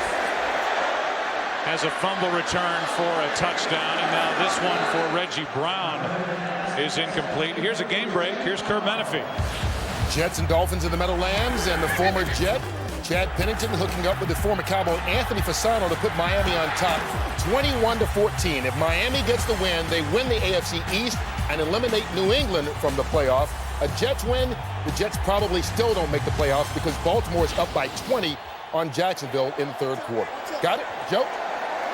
Which kind of plays into what's going on here with Dallas. As you watch Corral Buckhalter hit the hole hard. Brought down by Newman, a gain of 9. You've got a Miami team that has Bill Parcells calling the shots, and Tony Sperano, who was the offensive line coach with the Dallas Cowboys, is head coach, doing a brilliant job. Yeah, and I think Dallas misses both of those guys. And you know, Bill Parcells, what he was able to do in the time that he was with Dallas, built this team into a contender. Tony Sperano, who had been the offensive coordinator prior to Jason Garrett taking over last year. But I think that they do miss a coach like Tony Sperano, and both Parcells and Sperano have done a great job for that Miami organization. Corral Buckhalter, Ken Hamlin makes a play off the edge. And Buckhalter is brought down short of first down yardage. And I think that's probably, Joe, what's got to be the most frustrating part for Jerry Jones.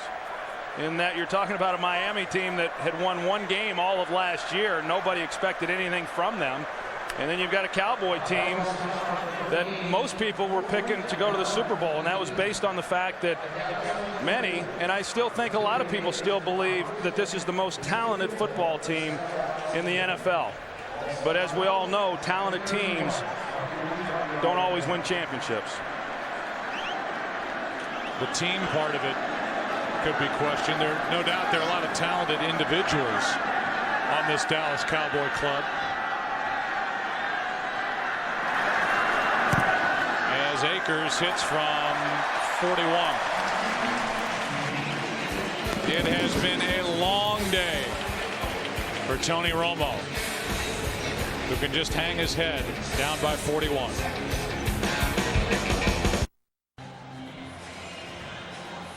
Eagles have outscored Dallas 41-0 in the last 21 plus minutes. The offense for the Cowboys, even when they've been able to move the ball and have gotten the ball into the red zone of the Eagles, have turned it over twice and have led directly to 2 Eagle touchdowns. Defensive scores as Miles Austin returns the kick out to the 25. And there's a story to be told down on that Dallas sideline. A lot of frustration. Tank Johnson is letting some of his frustration out with what has transpired here in this game. Well, there's been a lot of players for Dallas letting frustration out over the last several weeks. And I think that's part of the reason why they're not playing to the level that their talent would warrant. You know, I said a little bit earlier that the most talented team doesn't always win championships. More importantly, the most talented team isn't always a team. First down at their own 25.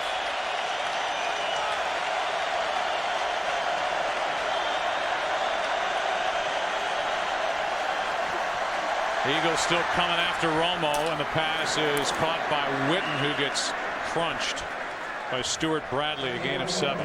Yeah, I think for Philadelphia right now, I mean, you look at this score, 41-point lead that, you know, I would expect them to maybe start resting some players because they now have that luxury, knowing that they're going to be playing next week on the road, to use this as somewhat of a bye, at least in the second half. But, you know, these players, they're having too much fun. I mean, these are the games you want to be a part of. 2nd and 3, and now Terrell Owens with a drop right off his hands. And this crowd will love that. Yeah, they've been showering him with a lot of noise every time that he's anywhere near the ball and when it's being thrown to him. And, you know, obviously a ball that should have been caught.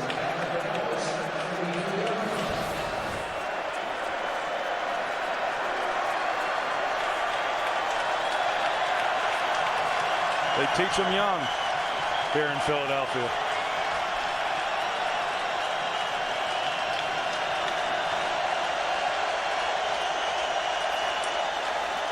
Third down and 3, and this one's nearly picked off by Bradley as he stepped in front of Jason Witten. And now on 4th down, just to try and restore some order, to this game. The Cowboys send the punt team on. Yeah, you know, they recognize that this is a losing battle, and you know, what's the point? You know, they can run up 60 points if they kept going for it on 4th down right now. And so then you ask the question, you know, how much longer is Dallas going to keep a guy like Tony Romo in the lineup? I mean, he's got a long off season, a lot longer after this game ends than what he had anticipated. Pelescu hits it, and Deshaun Jackson stays away. Rolls to a stop at the 21. This January, Fox once again brings you the greatest week in college football. Beginning on New Year's Day with the FedEx Orange Bowl, the AT&T Cotton Bowl, the Allstate Sugar Bowl, the Tostitos Fiesta Bowl, and then finally the FedEx BCS National Championship game. That matchup of OU and Florida. FedEx Bowl Bash begins Thursday right here in high def. Next Sunday, we will have the NFC wildcard matchup. We're not sure of what that matchup will be, but at the moment, we don't know which one we're going to televise, but we do know that if Philadelphia wins, they're at Minnesota next weekend, and Atlanta's at Arizona. Handoff is to Buckhalter. Picks up 2. I like that. So you're still saying if Philadelphia wins? Well, I don't know. I'm not the savvy old veteran, but Yeah, okay. I just refuse to fall into that trap. Although, just so you know, numbers wise, if the Dallas Cowboys are able to come back in this game, and it'll be the greatest comeback and win statistic ever. Ever.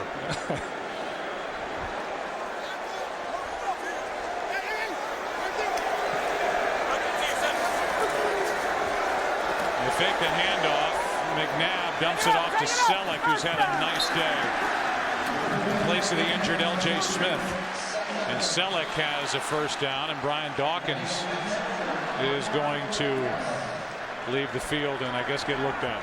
Yeah, go take a break and drink some water and put his feet up, and yeah, he's done it all.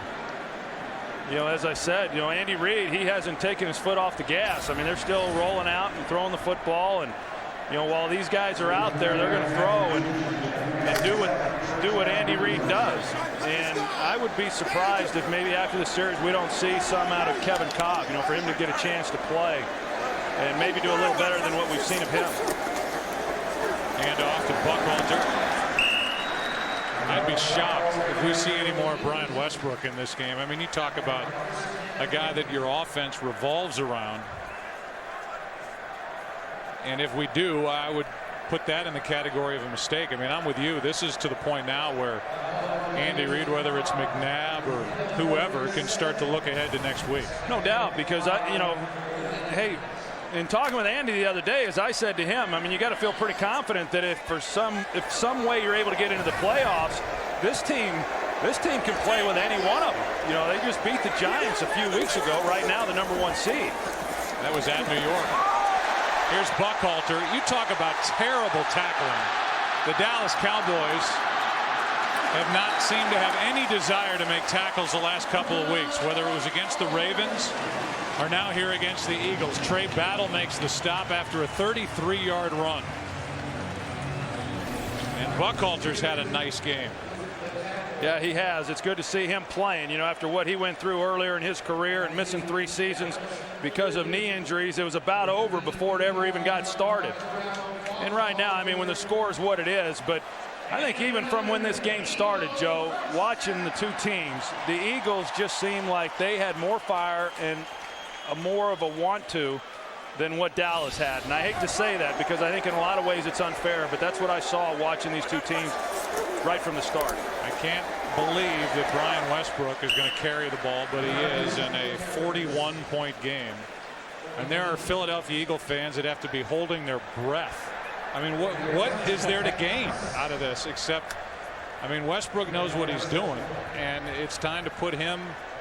He's gone through a long year, not a big-bodied guy. He's missed 2 games because of injuries. Put him away on the sideline. Yeah, no, I agree. And I think that right now I would have to say that Andy's going to try to put 50 points on the board, and I would have to believe that even at that point that Donovan McNabb will be done, because they're not going to go very far with either one of those guys not healthy. 2nd down and 5, and Buckhalter brought down a little short of 1st down yardage by Greg Ellis. This is such a funny game. Sports in general. I mean, we came in and you start thinking about the Philadelphia side, and so much written about Andy Reid. Maybe he'll have enough at the end of this season and say goodbye, or Donovan McNabb. Maybe that combination isn't going to continue past 2008. Andy's not waving goodbye yet. No, and then you've he's got signaling something into the offense. You've got Runyon and Trey Thomas, the 2 offensive tackles who are without deals past this year. Brian Dawkins. And yet, how can the Eagles as an organization look at what's happened here today in their biggest game of the year with what they have done against their longtime divisional rival, the Dallas Cowboys, as anything but a vote of confidence for all of these players to continue on with the Eagles? Yeah, but with that in mind, Joe, and the Eagles have done a good job of that over the years, and it's why they've been as consistent as what they have been. They can't make emotional decisions, or they can't allow emotion to come into these decisions that they're about to make. And I do think that some of the players you mentioned should be back, will be back, but I think there's going to be some hard decisions to make on some of these players. But I'm confident in this organization in making the right ones. They've always been very good at not making the emotional decision. What a day for the Eagles and Andy Reid. We go to the 4th. All Philadelphia back after this from your local Fox station.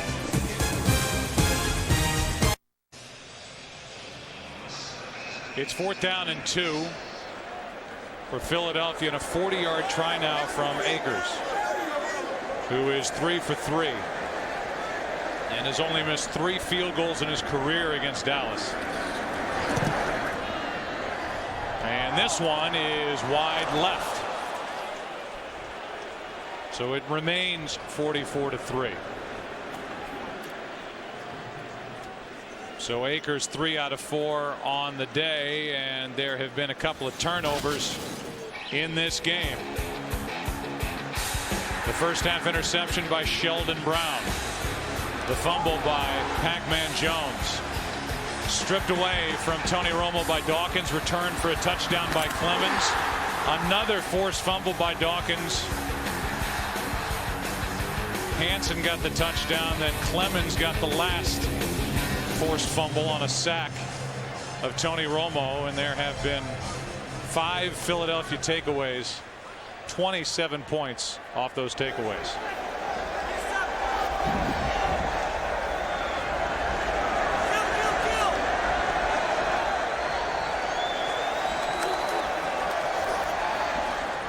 Romo throws, and it's nearly intercepted by Sheldon Brown, who had gone 19 games without a pick and almost came away with his 2nd of this game. You talk about the Dallas Cowboys, Joe, and where they have been all week long, those in the press, and talking about the struggles that this team has had, or that Tony Romo has had. And I don't think that the Cowboys, this current team, really cares about what happened maybe 10 years ago, but I do think they care about what's happened over the last 2 or 3 years. And the team has not played well when it has mattered down the stretch. And even though the players have not acknowledged it or have tried to dismiss it, I think that pressure is very, very real, and now it's only going to continue. Romo is flushed out of the pocket, and he just throws it away. Well, I agree with you with what you said about Philadelphia. They have been always very good not making the emotional decision, whether it was Hugh Douglas or Deuce Staley, whatever they've done over the years. They've been very good at cutting ties at the right time. It's unrealistic to think all those players are going to come back. That's not the nature of the National Football League. But on the other side, I mean, it all has to be on the board for owner Jerry Jones. When you consider a guy who mortgaged everything to buy the Cowboys in 1989, he's going to come out of this game furious. And with that cryptic vote of confidence for Wade Phillips, our coaches are in place. I think it's all on the table after what's happened here in Philadelphia this evening. No doubt.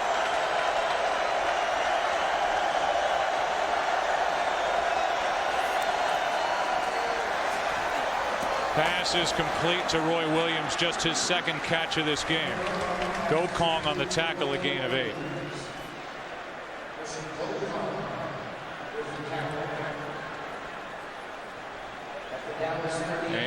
it will be 4th down to bring Sam Paulescu back onto the field. And Wade Phillips won 12 of his first 13 games as the head coach of the Dallas Cowboys, and he's about to go 10-10 since, including the postseason loss last year at home to the New York Giants.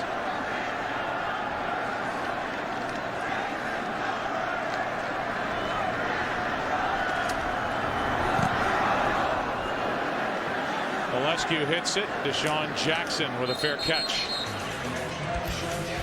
Philadelphia Eagle offense will be back on the field. Who will be in that huddle for the Eagles, who lead by 41?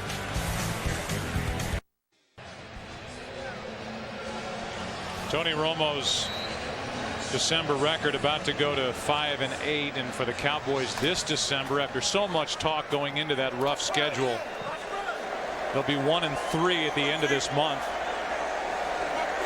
Game at Pittsburgh, the home games against the Giants and the Ravens, and now this road game against Philly. Hand off to Buckhalter, and he gained half a yard to Marcus Ware on the tackle, and it would be obvious by now, as Terrell Owens has been shaking out that hand during the commercial break, that DeMarcus Ware is going to come up short of the single season sack record. What a year he's had. 20 sacks. He's played hurt, hyperextended left knee.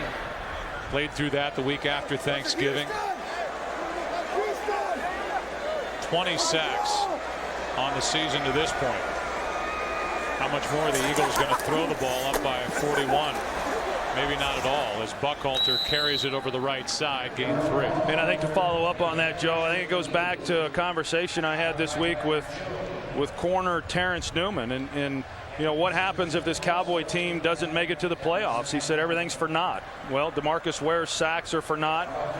The signing of Tony Romo, you know, and what they paid him is for naught. The signing of Roy Williams and Terrell, you know, all the things, all the steps that were put in place for this team to be successful this year and then into the future, for this season anyway, is for naught. I mean, a lot of money was spent signing bonuses in order to give this team a chance. Unfathomable to think that this team won't even make it into postseason play. Quick throw to Reggie Brown, broken up by Mike Jenkins, and it's 4th down. And in case you're wondering, the largest margin of victory in this series between the Eagles and Cowboys, 36 points. The Eagles won 43-7. The second game of this series in 1961. The Cowboys came in 1960. Rocca with Pac-Man Jones waiting for it, and he is just dragged down by Omar Gaither.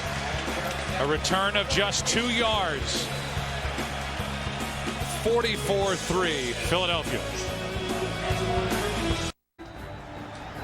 This game was won by the Eagles in a big second quarter. And while the Eagles have put up 44, the other side of it is Dallas has scored only 3. A toss to Tashard Choice, brought down by Considine after a gain of 4. You know, I think we really need to give some credit to Andy Reid and the staff and the job that they've done, Joe. I mean, you think about the way the year got going and the struggles they had there in the stretch, and you know, we all know what happened then with Donovan McNabb, but this staff has been together a long time. And yeah, they've had some guys that have left and gone on elsewhere. Brad Childress, head coach there in Minnesota, but it's a group that's been together a long time, and they've really done a good job this year. There's no doubt, as Witten makes a catch, it's enough for a first down. I think you can make a strong case that the most important signing Andy Reid has made in his 10 years with the Philadelphia Eagles is when he locked in defensive coordinator Jim Johnson. Yeah, I agree with that completely. And you know, having played against Jim Johnson as a quarterback and knowing what he's about, and I like that, you know, Andy as an offensive guy recognized that Jim Johnson creates problems for an offense. He had been with Indianapolis, and I mean, that was the guy he wanted right from the beginning, and it's really been a great marriage between the two. 4-man rush, and the pass is complete to Terrell Owens, and he does not have enough for a first down, a gain of 9. You know, how many times have we seen this Eagle organization over the years, and even last year? I mean, you could argue that last year was maybe Andy's best job of coaching, you know, to take that team when they were struggling and then have them playing as hard as they were at the end of last year. And it seems that that's just what this team's about under Andy Reid. You know, they struggle and then they get it going then at the last half of the year. Yeah, this is a team that knows how to finish a season, as opposed to the Cowboys. We talked about their struggles in December. Andy Reid within the division is 13-5 in his coaching career against the NFC East in December, and he's now 6-0 if you count this game against the Dallas Cowboys. Well, that's knowing how to finish. Yeah, and he knows what it takes, and he knows what it takes in big games. I mean, he's been in enough of them. Choice gets the handoff. Jordan on the tackle, a gain of 18. And I say all that after the debacle that they had last week, you know, in Washington when they controlled, you know, their destiny, and who would have thought they'd have gone out and played the way that they did. But I think if you look at, you know, at least 4 of the last 5 games, this team really is playing as well as anybody in the league right now. Choice. Room to run through this defense. The umpire is glad to get out of the way. Halfway. It depends on the spot. Sorry, looks Joe. like you got enough for first down. Yes, sir. Go ahead. Well, no, I was just going to say I halfway expect the ball to come bouncing out and see some guy in a green jersey darting down the field about 80 yards. Well, the funny thing is, not only are the Eagles 3 for 3 in the Dallas red zone, last couple of times the Cowboys have gotten into the Eagles red zone, the Eagles have turned it into touchdowns. And now Darren Howard just rips Tony Romo to the ground. A loss of 7 with that sack. Well, when you get into these types of games and the Eagles are able to bring the pressure, and puts a lot of strain then on those offensive linemen to try to hold up in pass protection. And yeah, he corralled him pretty good. I don't know who's enjoying this more right now, the Eagle players or these Eagle fans. Well, I know that these Eagle players, considering how their day started, not knowing if this game would mean anything for them other than the chance to drag the Cowboys out of the playoff picture as Romo throws and nobody's there again. Boy, that's happened a lot the last few weeks. And now they're going to throw a flag for intentional grounding. He was in the pocket. Intentional grounding, quarterback, also loss of down, 3rd down. It's really pretty remarkable, Joe. I mean, there's only one other game that I can think of anyway, when in a game, a very meaningful game where a team just really did not show up, and that was when the Giants and the Vikings were playing. I believe it was a 2000 season in the NFC Conference Championship game, and everyone thought Minnesota was going to come in and blow them out, and it was the opposite. The Giants won 44-0, I believe, but that's the only other game that comes to mind when I think about a really significant, important ball game, and one team just right from the start never showed up. And on 3rd and 27, a screen to Marion Barber, who's brought down from behind by Howard. And if we continue with that theme, I mean, specifically talking the play of Tony Romo in particular, and not being on the same page with whether it was Witten in the Pittsburgh Steelers game or it was different receivers even today. Offensively, totally out of sync. For the most part, pretty good against the Giants in their 1 win in December, but the other big games they have not gotten a roll going at all. Yeah, I would agree. I mean, I don't think Tony has played well. I think Tony would be the first guy to tell you that he hasn't played as well as what he's capable of, or as well as what he expected. Having said that, I think there were a lot of other problems out here today. 42-yard try by Folk is good, and it's 44-6.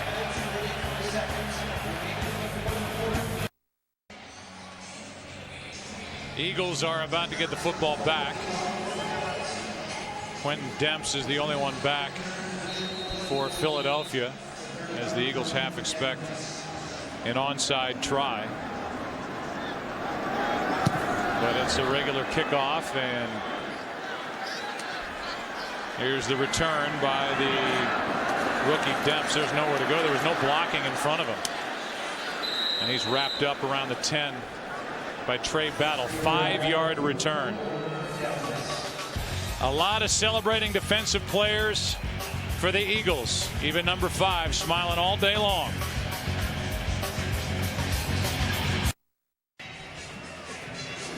The OT presented by Lowe's coming up right after this game. There is plenty to talk about for Kurt, Terry, Howie, Michael, and Jimmy. Scores and highlights, Fox Sports Ticker, and then a look ahead, no doubt, at the playoff matchups heading into next week. And we'll get into some of that as Kevin Cobb has taken over at quarterback. 17 for 34 this season, 144 yards. Hands off to Kyle Eckel. And Eckel picks up 2. Cobb, no touchdowns, 4 interceptions on the season in relief of Donovan McNabb, who, by the way, set a new career high and a single season passing record for the Eagles with 3,916 passing yards here in 08. Well, he said this week that he had played great this year. That raised some eyebrows around Philadelphia. There was some not so great play that led to his benching in that Baltimore game at the half, but they've won now 4 of 5 since. Yeah, and Donovan, I'm kidding. Donovan has had a really good year. I don't know that I would say a great year. Here's Eckel.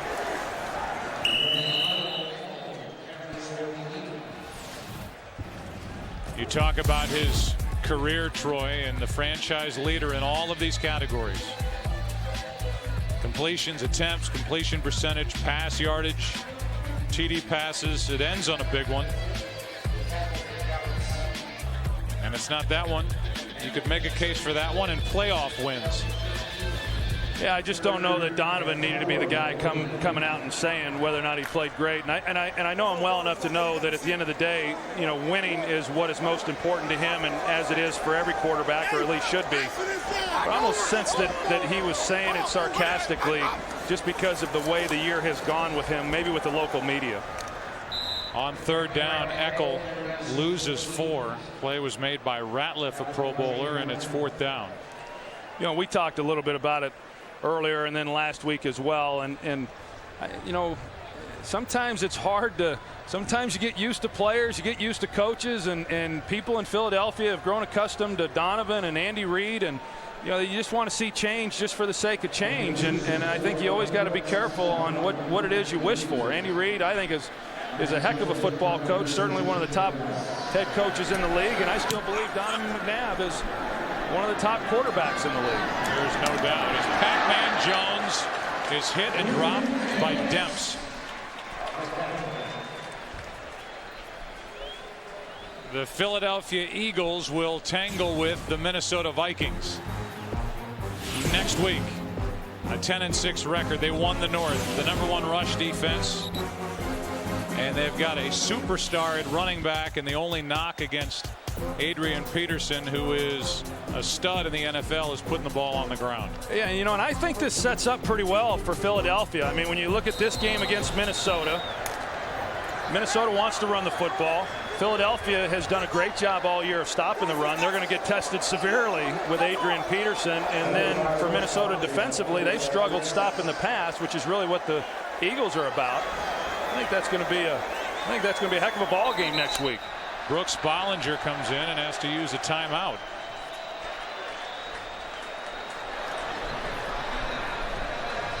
So that'll give us a chance to kind of reset what's happened. We do not have time to go through all the different scoring plays, but we'll just leave it at this. The Eagles jumped out in front 3-0. The Cowboys eventually tied it, and then it has literally been all Philadelphia. Donovan McNabb punched it in. The Eagles came in 2 for their last 12 in the red zone, 3 for 3 today. The last one to Selleck, and then the defense took over. Clemens on a fumble return for a touchdown. Joselo Hansen with a fumble return for a touchdown, and it has been a long, painful day for Tony Romo and the Dallas Cowboys offense, down by 38. Well, the only thing that's going to be longer and more painful is the next 6 months. Here is a toss to Choice, and there's just nowhere to go. Let's go for a game break. Here's Kurt. Final minutes in the Meadowlands. Miami up by a touchdown on the Jets. Brett Favre throws his third pick of the day. Less than 5 minutes to go. Miami trying to hang on and clinch the AFC East. They lead at 24-17 right now, late in the fourth. Joe, Troy, and Pam.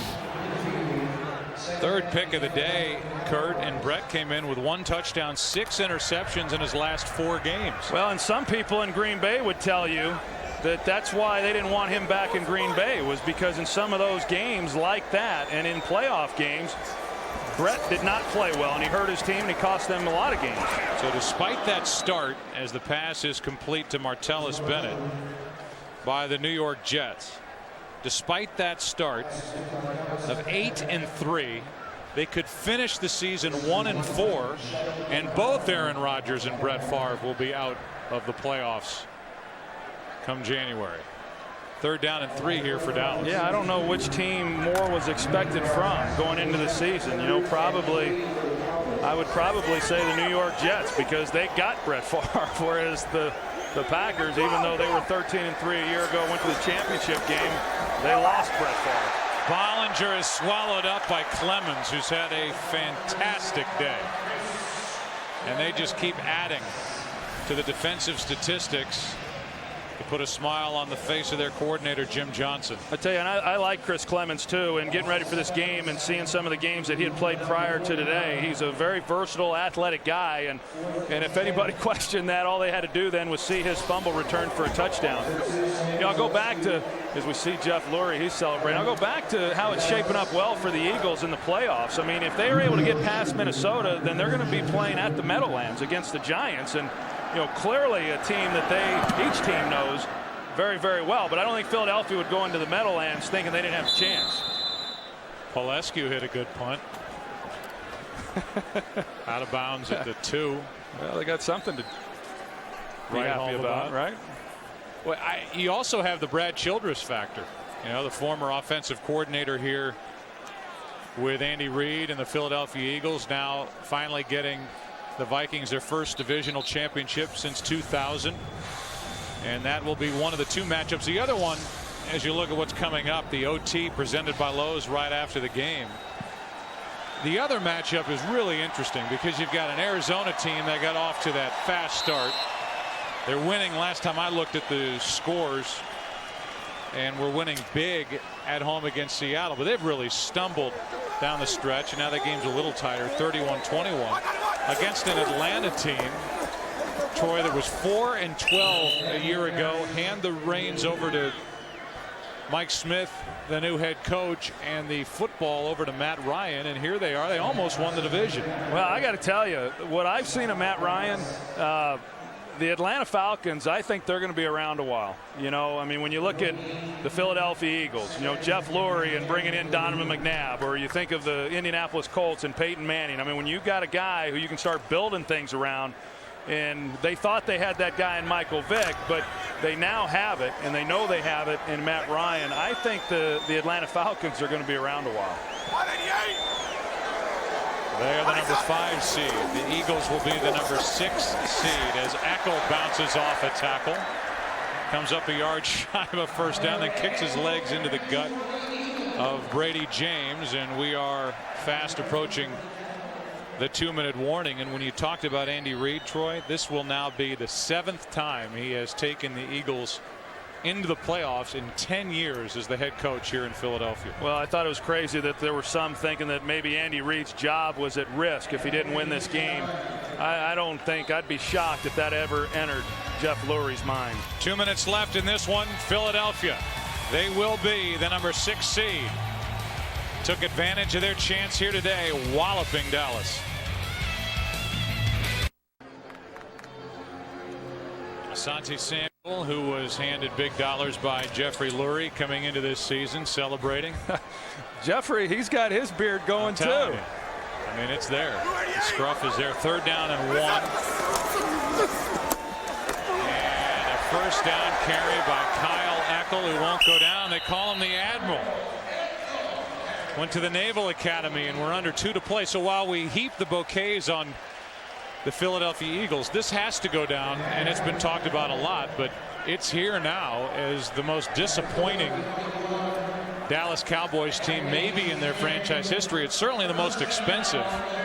And with this franchise moving into a new high-dollar stadium next year, there was a lot on the line for this organization. They stumbled down the stretch, 1-3 in December, and they will finish out of the playoffs. Yeah, 1-15 was pretty disappointing in '89, but I would agree. I just mean for the expectation. I know exactly what you're saying, and I agree. I agree completely. I mean, there is no way anybody would have thought that the Cowboys would not make it to the playoffs, and even I think that they would have viewed this as a huge disappointment if they didn't even make it to the Super Bowl. And so to be given life after a disappointing loss last week and not then show up in this game, if you will, pretty disappointing, no doubt. So coming up on 40 seconds left, and there'll be one more snap, and that will be it. We'll have bonus coverage coming of the Arizona-Seattle game. Arizona playoff team. They'll go in as the number 4 seed. And Andy Reid's Philadelphia Eagles. It happened. How many Eagles players, Andy Reid, Eagle fans woke up today and thought, you know what, we've got a shot at this thing. They needed everything to break right. It did. The Bears lost. The Bucs lost. Thanks to the Oakland Raiders. And the Philadelphia Eagles didn't just win. They won. A blowout win at home over Dallas. We'll come back after the break. Enrico.